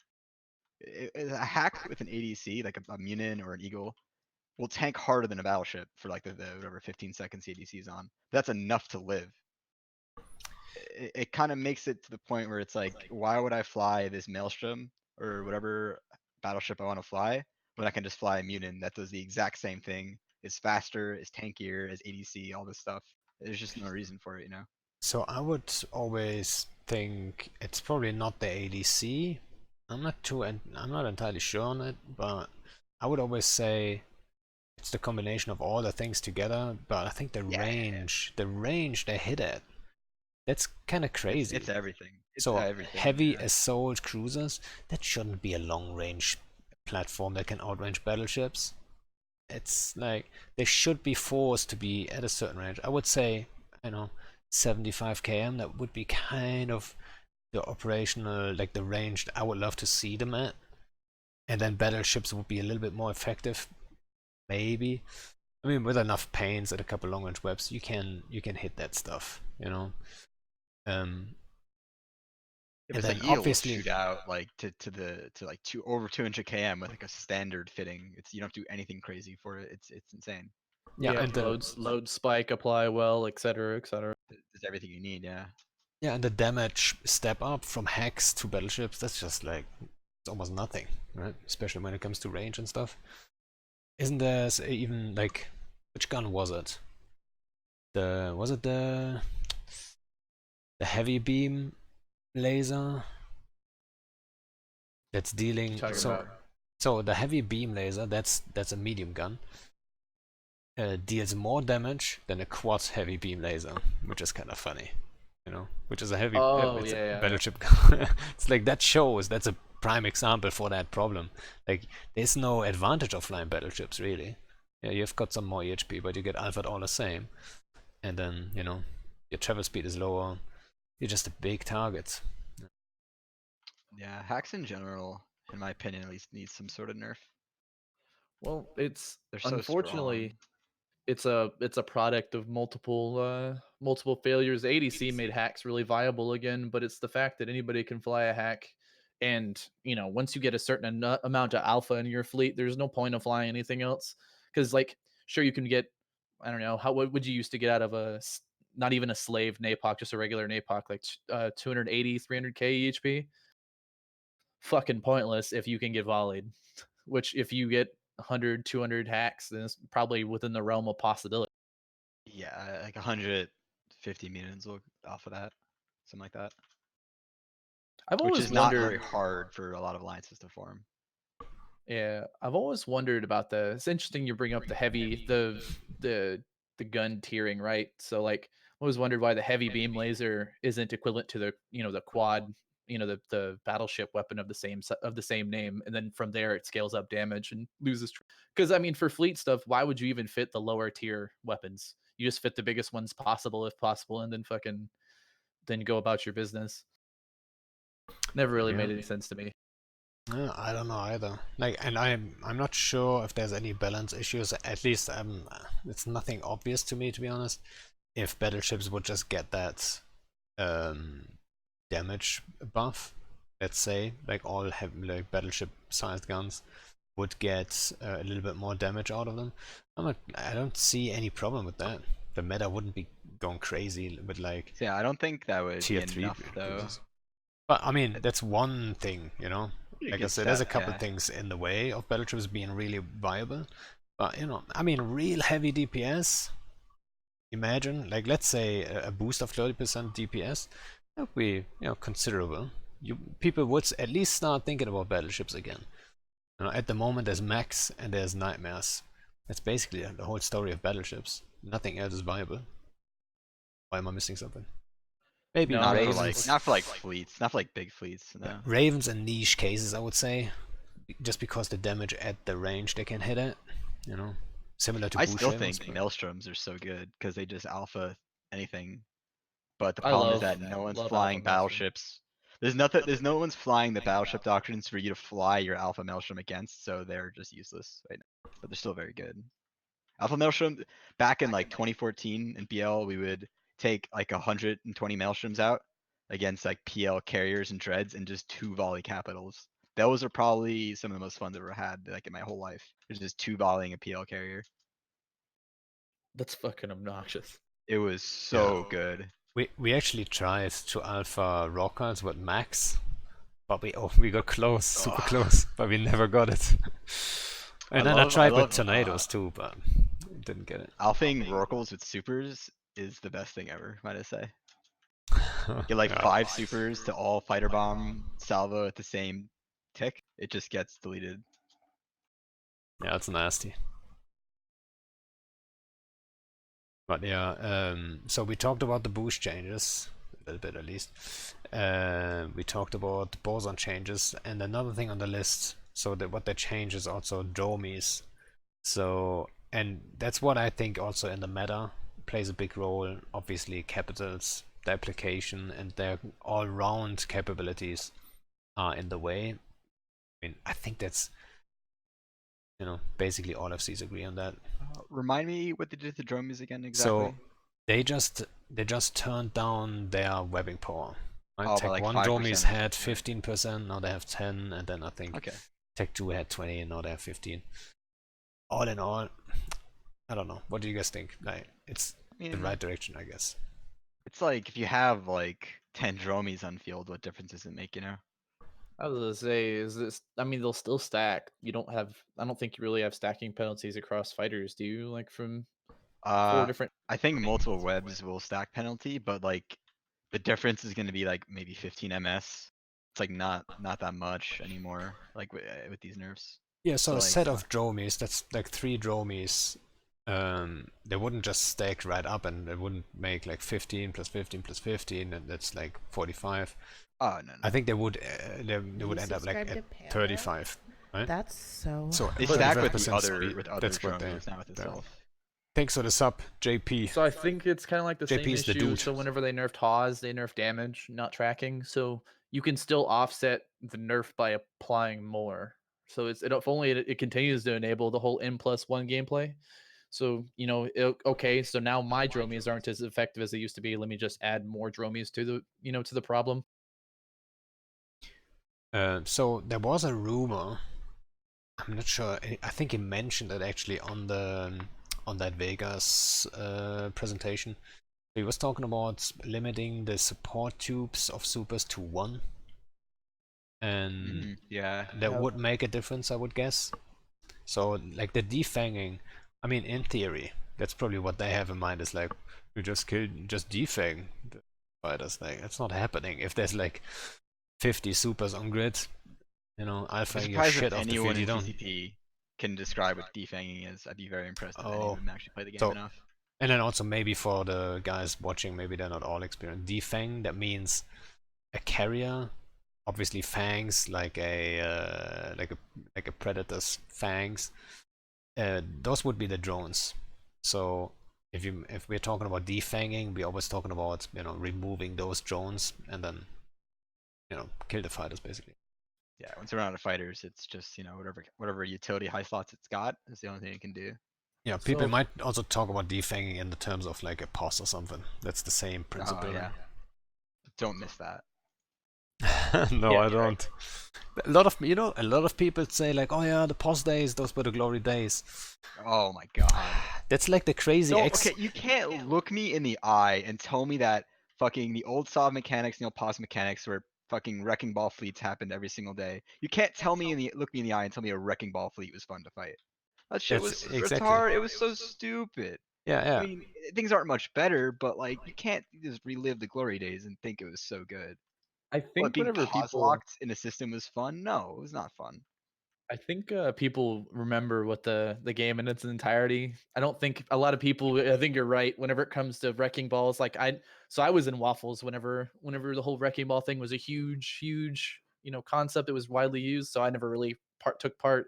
But like I think whenever people say they missed that Sov or that game layout, they missed how many people were active and how common fights were and shit like that. I don't think anybody actually misses the old.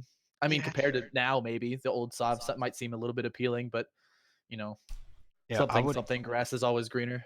I would say that's like your crazy ex-girlfriend. That you break up with her because she's completely crazy, but like half a year later, you're like, she wasn't that bad.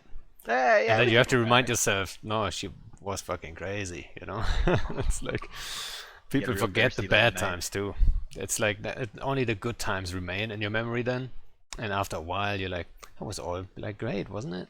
Yeah, and then you start it posting wasn't. Reddit comments about it, and then it becomes your fucking mantra. Something.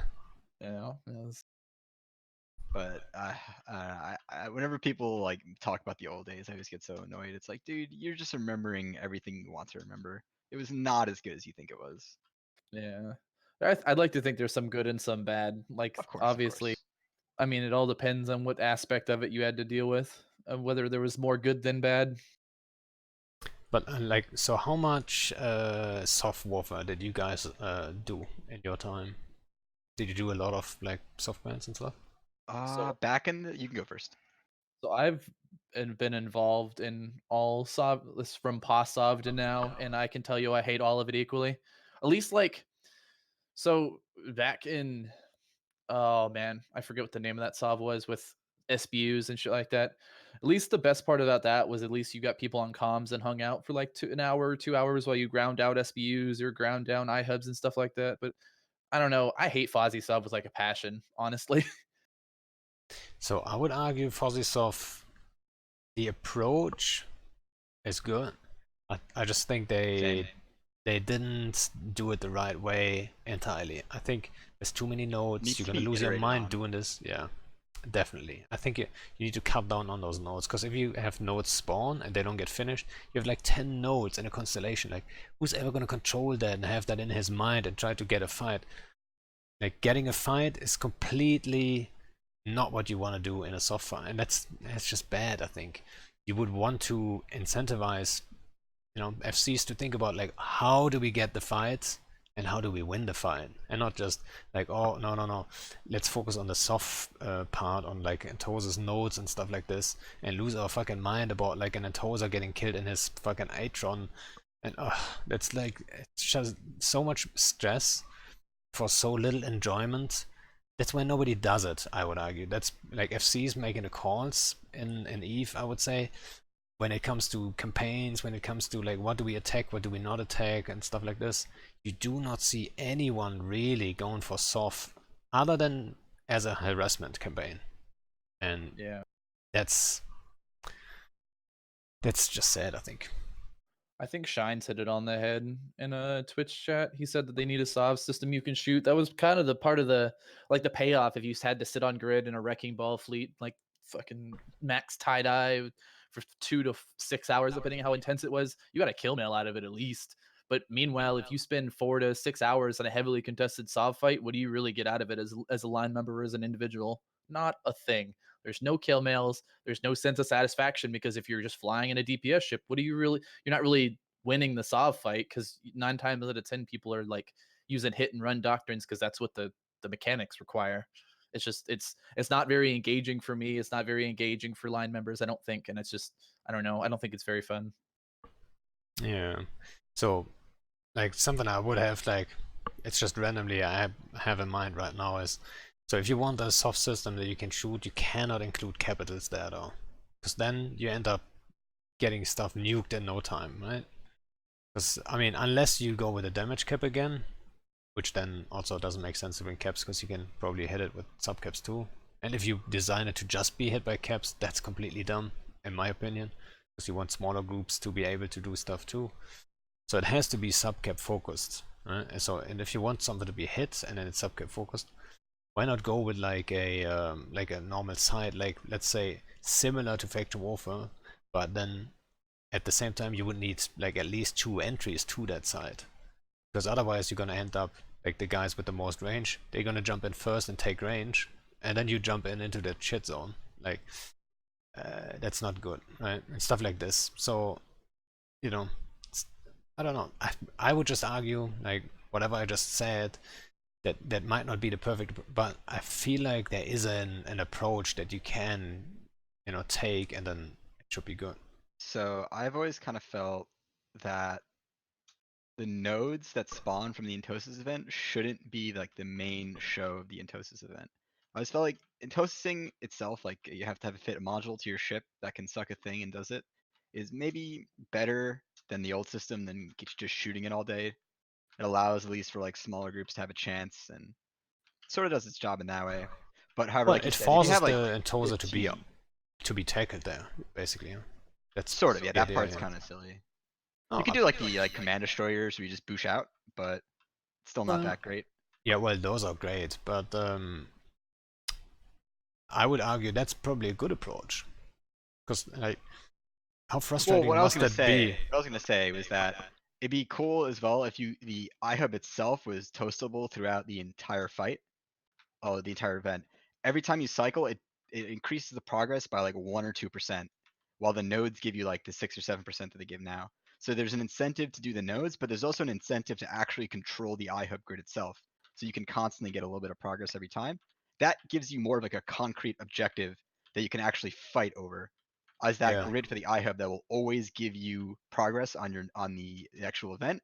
Whereas the nodes are like a side thing that give you a lot of boost if you do them, but you're not limited to having to spread yourself out onto like a small fast doctrine like Jackdaws or whatever we want to pull.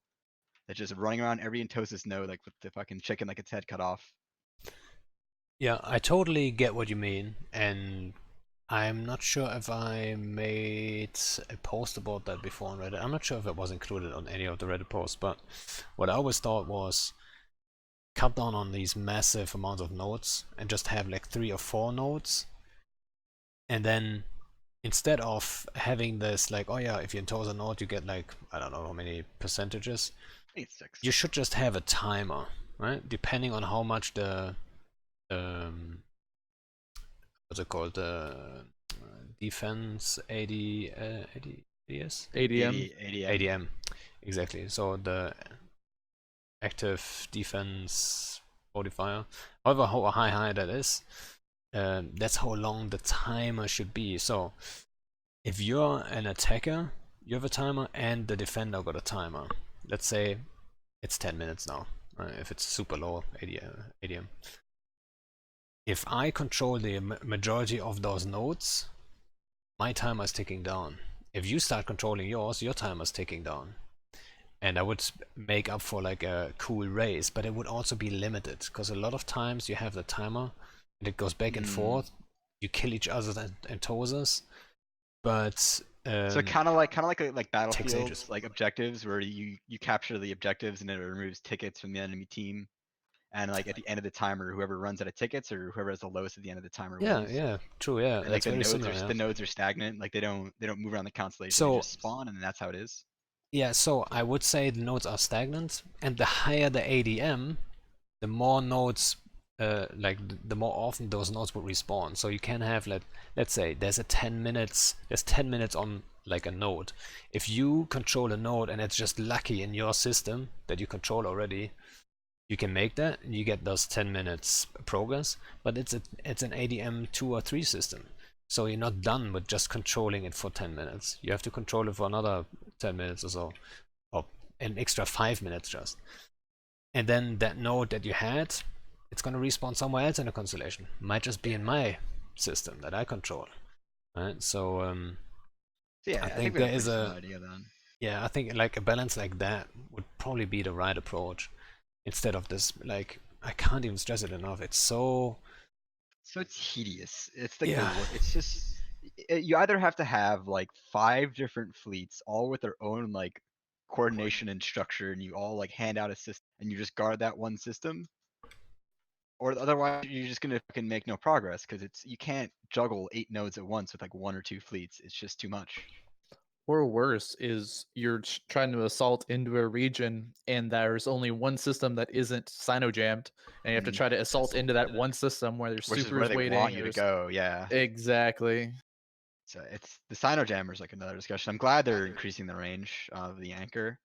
Saw some people on Reddit were getting very upset, and all of them had Goonstorm flares, which didn't surprise me at all. But well, I'm they were very upset that they're doing this. That CCP was like increasing the range to 500 km. And people were upset about that? Some That's people, crazy. I don't think it's people. I don't even know why. It's probably 2 guys with a I fucking don't know why I'm fake justifying flare. their thoughts by saying They're it just out loud, but they're flare baiting, come on. I'm getting trolled probably. So either way, I don't think anyone's mad about that one. Anyone in his about that. right mind, at least. That was like one of the stupidest things. Even though it kind of saved in the frat war that just happened, the frat test war, even that kind of saved our ass many times. Even in the act of doing it, I'm like, yo, this is complete bullshit, but we kind of have to do it. So we're gonna do it. Well, that's the name of the game, though, isn't it? Is you have like mechanics may be unfun, but we're all just gonna adapt because it's better. It's better than the alternative of just not playing a game we've invested so much time into. Yeah. Sometimes you have to do the thing you don't want to do just to win. Sometimes, like, you don't want to blob, but like you want to win that timer. Sometimes you just gotta do it. Or you don't want to have to turtle into a region to crab or defend crabs, but you have to do it. Otherwise, your chosen gameplay isn't effective anymore. Yeah, and I'm a lot of times I'm on the receiving end. Obviously, I'm roaming into someone's space, and I get like murder zoned by someone's supercap fleet. But I can't even be mad about it. We're doing the same thing basically, because we have to. That's how you secure your space. Like, your space cannot be the good fight zone. It's just sad, but it is how it is. You don't want for people to say like, hey, let's go to this space. This is the best. Like, you get the best fights. You can have that to a degree. If it's just like small roaming gangs, sure. But and I think we actually do a good job of giving smaller roaming gangs a good fight most of the time, or at least some are trying. But as soon as it's a certain scale, you don't want them to come back really. And yeah, it's tricky. Like I can't even be too mad about it. It's just how the game is, and I think that's nothing CCP is at fault for. You know, Yeah, one of the that's few another things. thing. People, I mean, CCP has a lot of very strange things, just to put it lightly. But not everything could be blamed on CCP. It's not fair to blame every single thing that goes wrong, as people like to do on them. A lot of it, I mean, you can argue. I was gonna say a lot of it comes down to just like people not wanting to do things when they have every power to, but don't want to. And of course, a lot of that comes down to just it's not fun to like do Intosis fights, or like it's not fun to shoot citadels because you don't get anything out of it. But it comes to a certain point where it's like, look, if you want to play this game, there's always going to be some stupid bullshit mechanic that you have to follow. It's been like that forever, ever since it started. There's always been stupid shit you have to get adjusted to. And you just like that. You just kind of have to get adjusted to it and get over it a little bit and just roll with the punches. If you want to actually have fun in this game, you can't just sit there and lament on Reddit about it all day. Yeah, I think that's what you see a lot. Is a lot of like Reddit is completely lost. I said it a couple of times on here. Oh, I love Reddit comments. They're so bad. I love them. I'm done with Reddit in most cases. I mean, sometimes I say that every day, buddy. I say it every day. I'm on making there another still. Reddit comment. Yeah, I'm doing a comment here and there, but like I'm not reading a lot of other comments. And obviously, people like to, if you put yourself out there, like we're doing right now, people find some way to, try to shit on you and all that stuff. I can't even pay attention to that, but I think a lot of people go out, they talk about stuff they have no idea about. You see, like there's a flood of ideas coming CCP's way, and I think they're listening to a degree. But if they are listening from Reddit, which I fear they might just do, that's not the best group of people with ideas, to be quite honest. But what are you gonna do? That's just how it is. Bring back Kugu. Oh Jesus, no. Kugu wasn't that No, great no, either. we're not doing it. We're not doing that. That's a joke. That's a joke. Cut that. Cut that. It's live, homie. Cut that from the podcast. The I don't good want to be old- associated. The good old Kugu days. Like I haven't been on Kugu that much. For those who don't know, it's KuguTsuman.com, I think. When was that? 2014, 15. That was like That was like the peak. It was like 2012 to like 15 or 16. I stopped playing like by 2016. So I remember McKenna's always copying like funny comments and stuff like this, but that was basically it. I think I created an account there once, but I never posted anything. The best thing to come out of Kugu was the Jeff Vader podcasts. That was the only good thing and the best thing to come out of Kugu. Other than that, everything from there was just complete and utter garbage.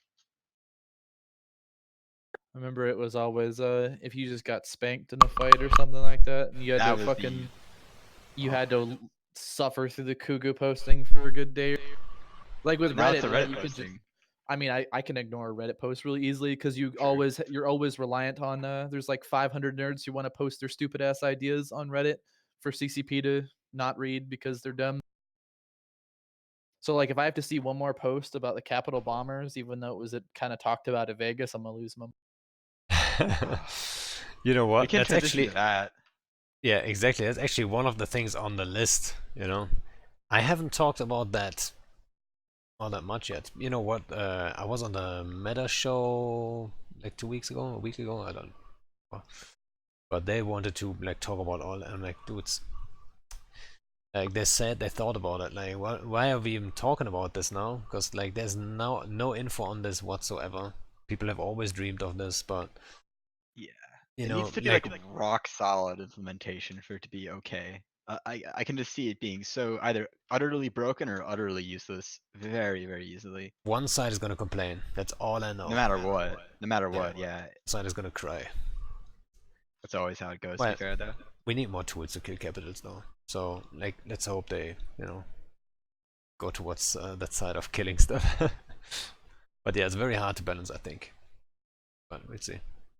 I would say the thing you'd have to avoid is I was always a huge proponent that the best super fights are the ones that occur with less than 500 people in local. So like the O1Y fight with Snuff and GOTG, that's like a dream for me to be a part of a super fight of that size. But you really don't want stuff like if stuff that like that's gonna be common, you don't want anti-capital bombers to be a thing, because then you just have some blob FC come through and like murder your entire capital fleet with a couple good bombing runs. Well, so when I talked about it to Boat and Mittens, they were also super concerned. But so the only details they gave us was it's gonna be way less travel speed. So they're gonna be on the way for like 30 seconds. They don't have that much more EHP or whatever. So it's very, very easy to smart bomb them. You have to hit very accurately, right? 1 km range. So that's in smart bomb range. So they're going to be in smart bomb range for quite a while. So if you have 2 smart bombs fitted and you cycle them, I don't see a lot of capital bombs get through that, really. So I think that's the counter right there. Just have 2 smart bombs fitted. But it's also like, if it's gonna be that easy to counter, like why even go through with it then? Yeah, what's the point? Yeah, I know. So one side is gonna cry. But at the same Yeah. time, you could argue. We can boosh bombs.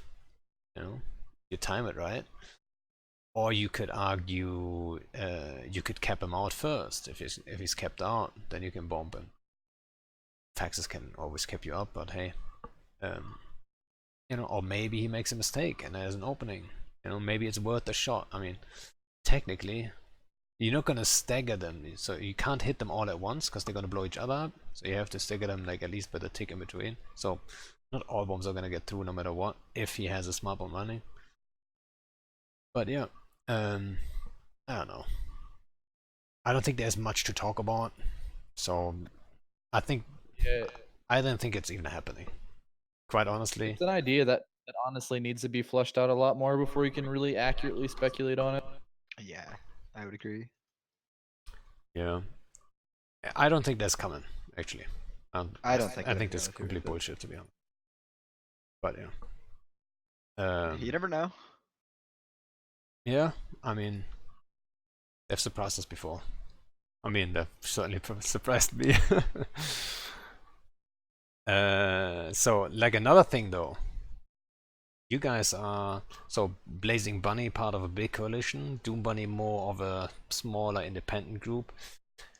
And one of the things that I think is nobody's paying attention to really, everyone is celebrating it, is the ACL bookmarks.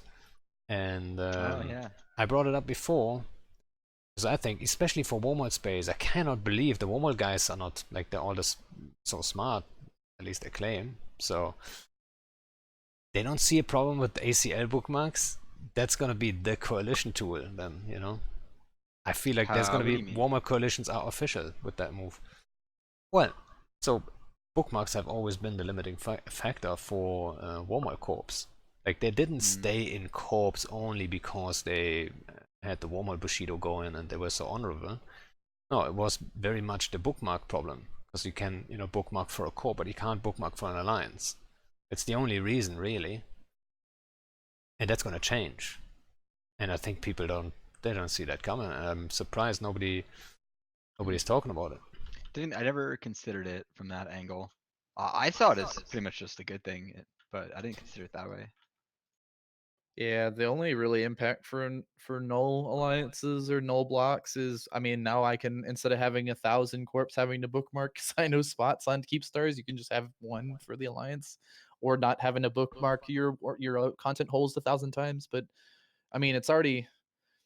I mean, I always kind of talk shit whenever it comes to wormholders, because like for people who always constantly complain about the big blocks fighting each other or always bat phoning, you know, anytime you see an eviction, there's like 6 to 7 other major groups ganging up on 2 smaller ones. Like, and so now all that's just way more possible and way easier. You can just have 2 or 3 alliances trying to roll holes out to get, as many nerds into a hole you're trying to evict as possible. And it's just way easier now, I think, if that comes to fruition, or it probably is, I guess.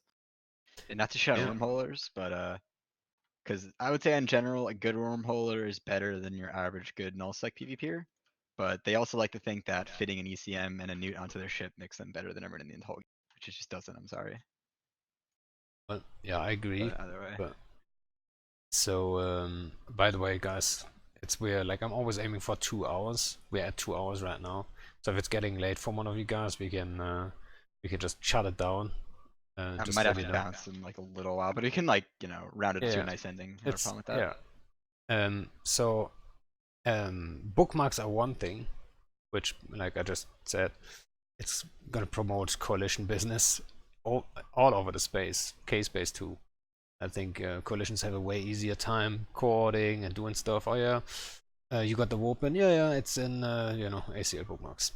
The same goes for like ACL jump bridges and citadels and all that stuff. ACL lists in general, yes, they make. I mean, they would probably the bookmarks too would make my life way easier, but I don't see that as a good thing there because like promoting coalitions is exactly not what we want right now. You know? Everyone is pushed into these big groups right now, and I think that's really bad. And I also, for some reason, I'm the only guy bringing that up. So, what do you think about like ACL access to citadels and jump bridges and shit? I feel like the old like standing system is so antiquated that it needed to get iterated on, and ACLs and like structure profiles are what CCP landed on as like a way to iterate it. So from that way, I think it's good that I don't think you should have to use your standings that are also limited by a number. I get that it controls coalitions, but I don't view ACLs as a bad thing, but I do 100% see your point of that it kind of just encourages you even more so than right now to just sit in a major coalition and do nothing else but, group type together and blob people out and not try to spread out and do your own things. That part is something I agree very heavily on. I don't think that people massing towards coalitions is a good thing and it needs to stop, but like you said, this is kind of going to encourage it. But at the same time, I kind of like the change because, like you said, it's kind of stupid having to get all these corps to bookmark the same thing, and you're very limited on the number of bookmarks that you can have. It seems almost arbitrary, and all the downsides to it are just products of the fact that you are limited. There's not some like greater reason why you can't have 501 bookmarks. Like it wouldn't break the game. It's just the limit that was in place, and we're all just so used to it that we don't want it to change, I guess. I don't know if that makes sense, but that's kind of how I feel. Yeah, I'm not sure. So you were talking about like you wouldn't require. I mean, in Walmart space, there are no like alliances officially. So they're all corps, so they can just share it easily. That's why there is so many different corps, and I would argue that's a good example for why creating alliances in general in this game was probably a bad thing in the first place. That might be a little bit controversial. I mean, there's a lot of culture. I'm not promoting saying like remove all alliances from this game and just have But you corps. heard it here first, guys. Remove alliances. Mando 2019. But like, think about it. They at the beginning it was all about corporations in this game, and then these corporations started working together, and that's where CCP said, okay, these guys are working together. They gave themselves a name. Let's just say Northern Coalition or whatever, like the ABC alliance.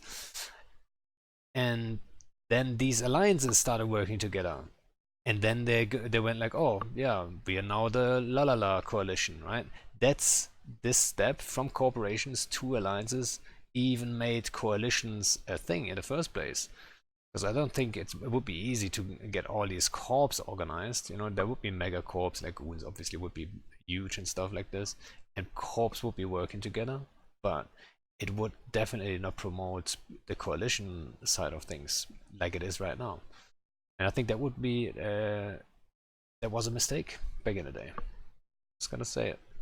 Yeah, that's a fair point. I mean, I still think that if you didn't have, let's say they never implemented alliances, I think you very easily can find yourself in the exact same situation we're in now. Because people are just slowly going to gravitate towards working each other, like working with each other, and eventually, Group A is going to piss Group B off. They're going to get some more friends, and both sides are going to get bigger. Slowly, things start to develop where it's just two major groups fighting each other, which is kind of what you see now to a degree. I mean, that's what happened though in the past, Yeah. didn't it? Like you I just had. don't think like that's gonna like I guess adding the ACLs to bookmarks now kind of perpetuates that even more so, but it's nothing that wouldn't have happened on its own, I would say. Like it doesn't What? change. I guess it does change things. I can't speak for the wormhole stuff because I haven't really lived in. That's like the one area of the game I've never really lived in extended Yep, period of same time. So here. I can't speak for that. But from my perspective, I don't think it's horrible, but I definitely understand your concerns of like it just encourages coalitions, which is something I also feel strongly about. That's my 2 cents on that. So the whole coalition thing, I think, is one of the main issues in the game. I mean, there goes a lot of things into this. It's not just simply like one little thing that you can tweak and then this is all fixed. There's a lot of things that promote coalitions, be it the care bearing aspect and securing your space, or like super cap usage, or just the ease of stuff. That is probably in the top 3 of my main issues in the game. And I think to round it out, like, do you guys have like and then, like, that one major issue, or maybe a top 3 main list of top 3 main issues in the game that you guys think, if it wasn't the case, or like if it could be fixed, that would be just like a major step forward for the game or something? In general, also. Do you want me to go first? You have the 3. I I have have my like 2. three. You go first. I have like As 2. as soon as he PM'd me this question earlier, I already I wrote it I down. was rumbling on in my head which ones I wanted to pick, but you can go first. So I'm whenever I curious.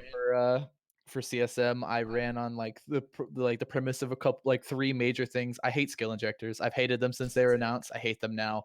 I just it was an idea that, like all things, was born out of good intentions, but you know what they say, the road to hell is paved with good intentions. So it's just mainly a way to make it so you can change doctrines on the fly. Everybody flies the same thing, so you can't. It's kind of reduced the skill ceiling. So like you can't outfly a mutant fleet with another mutant fleet. It's just not possible.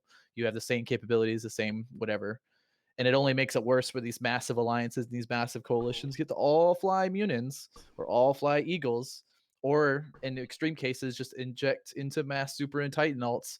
It's stupid. It honestly was either not thought out in the long term, or it was just, they knew it was going to happen, just let it go. And I hate that a lot. Alright, so on injectors, I agree, but I mean, the idea behind it is good. Just how they implemented it is not good. And I think if they would have Needed to just be limited. capped. No, yeah, Yeah, exactly. exactly. The free skill points, you should be limited to what you can put these free skill points into. Shouldn't be able to put it in Titan 5. You shouldn't be able to even do it in any capital area. So you should only be doing that like to like easy skills, like beginner skills. So people who want to join the game, this is an old game. Like, how old are we? 16 years or something. Yeah. Um, I always said that it's it should fair be, to give people the chance to catch up, I think.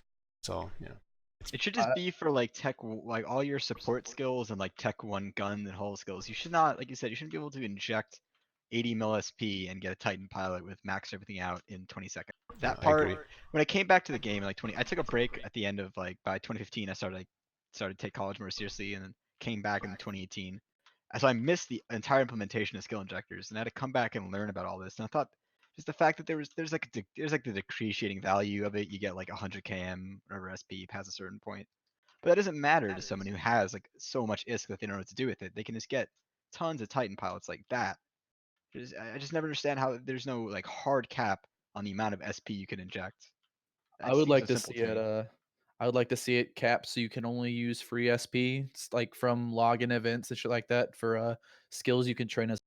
I think that'd be a good way to limit it, so you can't inject into hacks, you can't inject into, T2 hulls. You have to slow train all that stuff like we did. Yeah, I agree. Alright, so point number 1, very valid. What's the second one? I'd like to see, honestly, I don't like the way you have such limited avenues of content creation. So like, say for instance, in it up and tomorrow wanted to go wherever, go fuck with test and a more like deploy into curse or wherever. It's like, what are your means to create meaningful content? You have Entosis, which sucks, especially in systems that have a high DMs, or you hit a Citadel, which also sucks. Otherwise, you have what? You roam through your space, you tackle Rorks, but it's not a meaningful impact. You're not really messing with them. Otherwise, you have to deploy an entire coalition to accomplish something an alliance used to be able to do by themselves. I 100% agree. Yeah. I'd agree, for sure. Yeah, I Just don't like even have to comment on it. I think you pretty Yeah. much nailed it. See, it'd be kind of cool to encourage more things to do when you deploy. I thought it'd be cool that if you kill like an antiplex, you can't drop another one for like a week or something, so that there's actually like a benefit to killing that stuff. Because right now it's you just kill it and then they can drop a new one and have it online within an hour, and like your entire like blood, sweat, and tears you just shed to try to kill that antiplex is just back, and there's nothing you can do about it now besides shoot it again. Yeah, especially if Sorry. you kill that Ansublex uncontested. Yeah. And they just drop a new one when you leave system. It's like cool. All that effort's for nothing. Yeah. And then, I mean, that's one thing. You could argue though, Antiplex, it's more if you hit an Antiplex, that's more for the disruptive part of it. Yeah. And which is okay. The damage cap isn't high. Now you're not gonna get DD'd. Isn't that great? You're not That's getting nice. DD'd if you hit it. It's like, That I'm very who would have I'm thought that's a excited 'cause bad now idea? You can But camp yeah, an yeah. antiplex Camp now. that, Yeah. But Alright. however, you should not be So- able to take the antiplex on a bubble. But So I that's think the Antiplex is probably not a problem right now. But like all the other smaller citadels, like 3 timers and all that stuff, and I gave everyone already like the citadel talk like plenty of times, and I believe citadels top 3 on my list for sure. Citadels, or in general, like you put it, like in general content, like opportunities for meaningful content. Huh? At the moment, it's not there. I feel like, yeah, with soft, it's too much work for what you get out of it, and with citadels, it's the exact same thing. So I 100% agree. So do you There's- remember? I don't know Sorry, how go ahead. involved y'all were with I'm gonna call it World War B because I just do. I missed that entirely. So Okay. And I'm at the So there same. was a time there was a I can't remember what alliance was doing it, but they were hitting CSAAs in the back lines, and I remember every week looking on Reddit or looking on whatever the news outlet was and seeing a new CSAA dying, and that was like meaningful impact, right? If you're going to accomplish that same level impact, killing what could essentially have been a super or a Titan and build, you have to kill all 3 timers of a Satoyo, which is already oppressive as a structure, but you know an entire coalition is going to show out to defend it. So that same level of impact is so much more difficult now, and it's not possible by a single alliance. I Yep. would venture to say. see, I always thought that having the colossal enormous anomaly spawns, like the mining spot, the things that spawn in systems, is very bad because they spawn somewhat randomly, and there's nothing that you can do as an attacker to disrupt that. Of course, you can kill the Rorqual, but they can just bring another Rorqual when you leave and start mining it again. You know, Right. the when they changed pause moon mining to be from an Athenor, that should be the target that you can disrupt. Ignoring everything wrong with asset safety and citadel reinforcements. Imagine that made sense. You should be rewarded for like killing the Athenors that are on the belts because now they can't make money. They can't mine their R64s. They can't get the Mungo out because you're shooting and reinforcing it. But now they still can currently because they can just go to a colossal fucking ice belt and just mine it out and get everything they need. So there's no incentive to shoot that stuff. Again, not including all the stupid things with structure timers, 'cause that's a whole other discussion. But there's no incentive to shoot those things because they can just get money in other ways so easily. Are you suggesting that if you put an Athanor or Tatara up, that belts wouldn't respawn, normal belts? Well, they shouldn't even spawn. I think not normal belts. I'm talking like the anomalies. Yeah, no, I'm like not the saying that. colossal- Yeah. I mean, what are normal belts at this point for anyway? But Yeah, right. um, But that's sort of what I thought is that if those Athenors and those things mining the Moongu are almost like there's no point in shooting them to like from a removing their income sense because they can just go to the fucking belts, the anomalies, and mine there instead. If you think about it, right? Most people only mine the moons for the goo. Like you have that entire asteroid belt of some of the same minerals and stuff like that. Or in some moon cases, like you don't get the same, like SPA doesn't spawn on certain moons, or I'm honestly like industry retarded, so I couldn't really tell you how it works. Same. I But have I'd no honestly idea like to either. see I'd like to see I think maybe the anomalies going away and make it so you have to, the only way you're gonna get minerals is to mine them off the moon spawns. I think that'd be kind of interesting. Yeah, it's kind of like how pauses worked back in the day, where like if you like took a region's R64s, like that really meant something, and killing someone else's R64s meant even more because you were just negating like 10 builder income a month or something. Now you shoot an Athanor, it gets saved in some odd times and you can't form in, and that's the end of it. Or There's even just if you there's no way to do anything about it. or even if you take the R64, it's not like you're gonna mine a R64 in Yeah, in the hostile hostile space. space Like to do what's Oracle, the yeah. Not trying to raise their ADM. That is true. That's very true. Yeah. So back in the day, I remember the days we were in Vienna, and I remember Black Legion forming at the round time. I'm not sure if that was the first ever iteration, but we were in Vienna actually in your pocket and N5Y. That's where we were staging, and you guys I think in Oh, yeah. K3J. Yeah, down the It's pike. kind Yeah. of silly that I know all these system names, but yeah. You don't forget sometimes. Yeah, so I mean, good memories back then. And there was this whole thing, like it was all about those R64s. Who is holding them right now? Who is making the money? And like there's a not anymore. There was a R64 next door to us, and it was held by goons. Back in the day, we weren't blue to goons, and like we were constantly hitting that thing, and then we would take it over, make our money back, and all that stuff. So it was a way different environment, and yeah, you would take it, and then after like a week, you would already see some ISK from it, and it would be obviously it's passive, and I'm not sure if I'm always a fan of that. Yeah, But that's the the other way thing things too, is worked, that it promoted more fights for sure. yeah, that's the other thing, is that switching moon mining from passive to active, it wasn't a bad thing. I think that was ultimately a good thing because you can't just sit there AFK and make money. But it then becomes the opposite of well, if you kill that R64, it's not like you're about to start mining it in the middle of hostile space. So Yeah, I'm not sure how to fix it, but that's just a problem, I guess. that's what like I talked about that to Hai from Snuff, and he actually is also a fan of. So you could have a mod for your Athanor in low sec at least, so you could mine it passively, and then that would promote fights. I'm not 100% sure for that. Hey, thanks for the I'd be host. okay with that. You can mine Load it fix. passively with And your welcome, guys. structure, and of course but it's much quicker if you mine it with like oracles or stuff. I'd be okay with that. or if you just get a lower overall amount, like if you did it Yeah, it passive, would you be only lower. get like Yeah, 25. Oh, yeah. I can yeah. get behind You that. wouldn't get the same out of it as if you would mine it in a rocker. Yeah, I think that would be That silly. makes sense. It needs to be I can way get less. behind Yeah. that. It would But give you an incentive to actually go like reinforce some R64s yeah, again. no, yeah, it would be not necessarily to reinforce them. I mean, yes, technically, but it would give you an incentive to hold them in space that's not yours. Because at the moment, why would you take someone's moon? It's probably in their range, not in yours. So you're not going to do much with it anyway. It's 3 timers. So much work. For what? You can't even mine them anyway. So you're not Like a going to one do bill it. kill mill. Yeah, if it was passive to a degree, so you could take it, you only get 10-20% out of it, then it would be different. But with 3 timers, I would argue if you would go halfway with what I just suggested, and you go still with 3 timers, that's a bad thing then, because then, big alliances and coalitions just spread out and take everything from all small guys, and these small guys, they have to grind this 3 times. That's not happening either. So they need to be engageable, they need to have 2 timers, and it can't be like 2-week long preparation for everyone to call everyone in and all that stuff. No, like make it, let's say 40 hours minimum, and that's it. And in that time zone, that's it. Not the weekday, bullshit going on.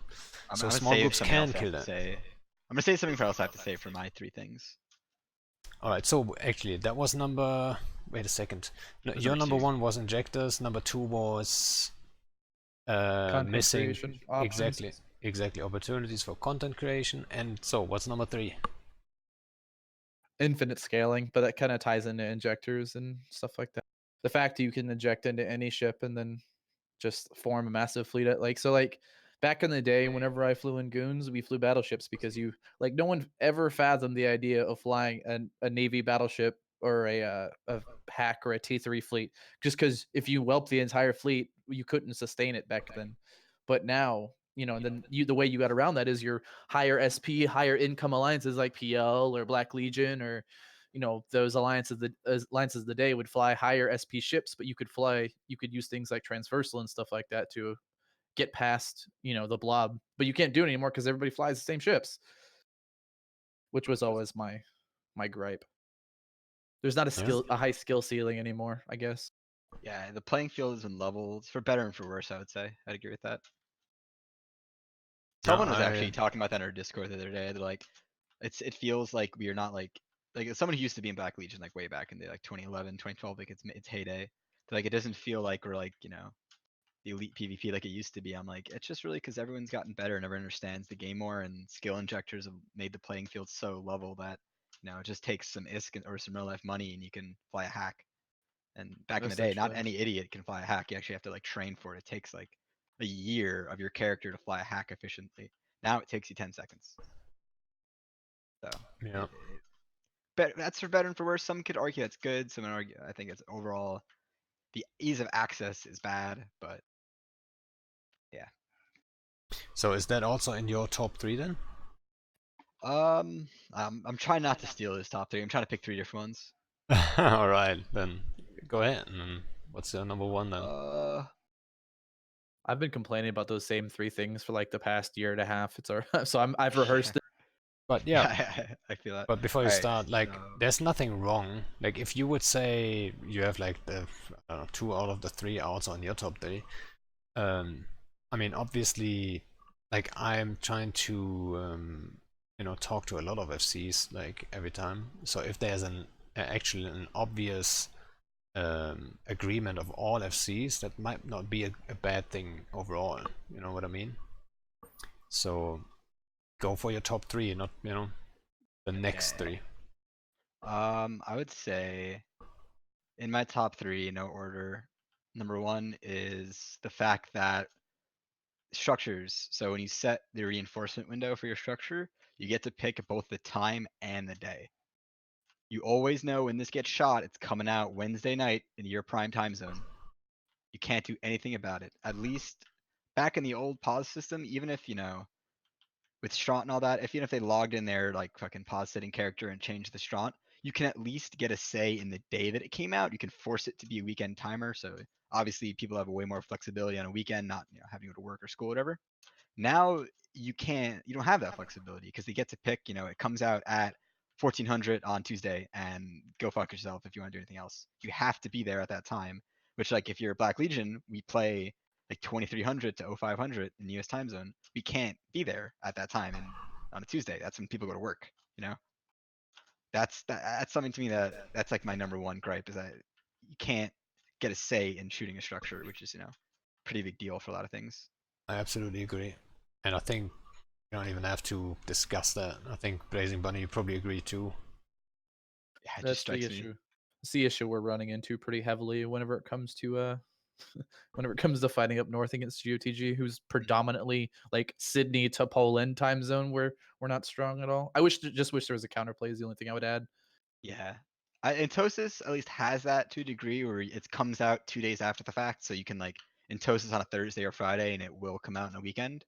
But that's like okay. Maybe something like that with Citadels would be good where it's like a fixed 3-day window or something.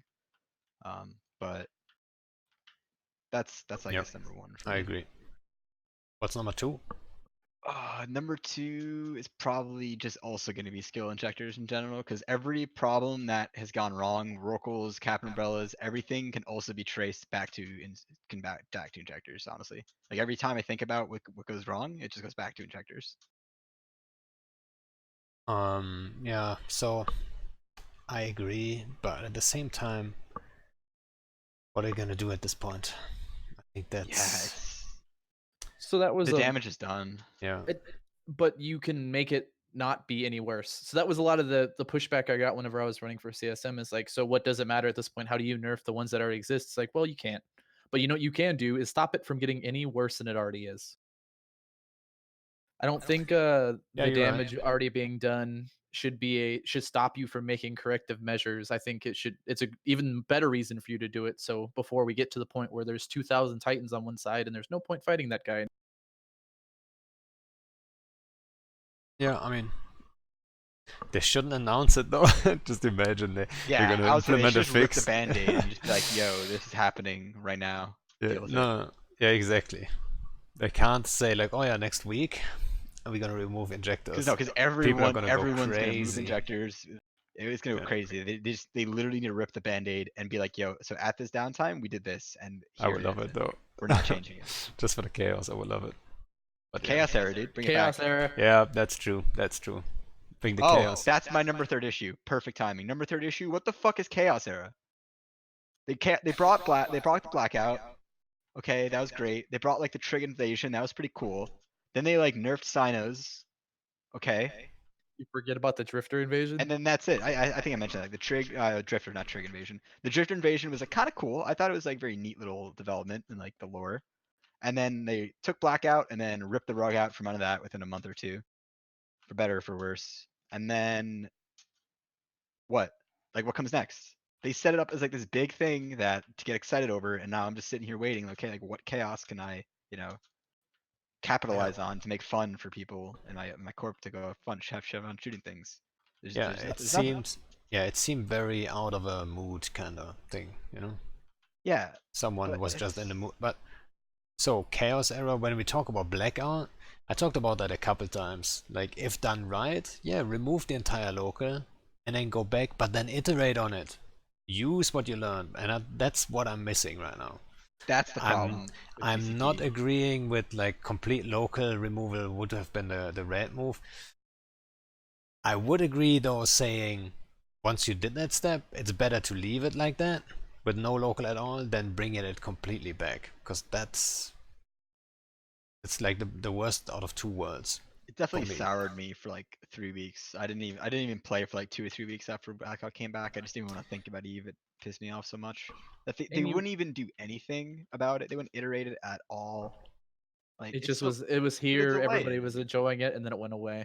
I mean, it kind of was destroying a lot of things. I don't think it was strictly good. I think overall it was good and something that needed to happen.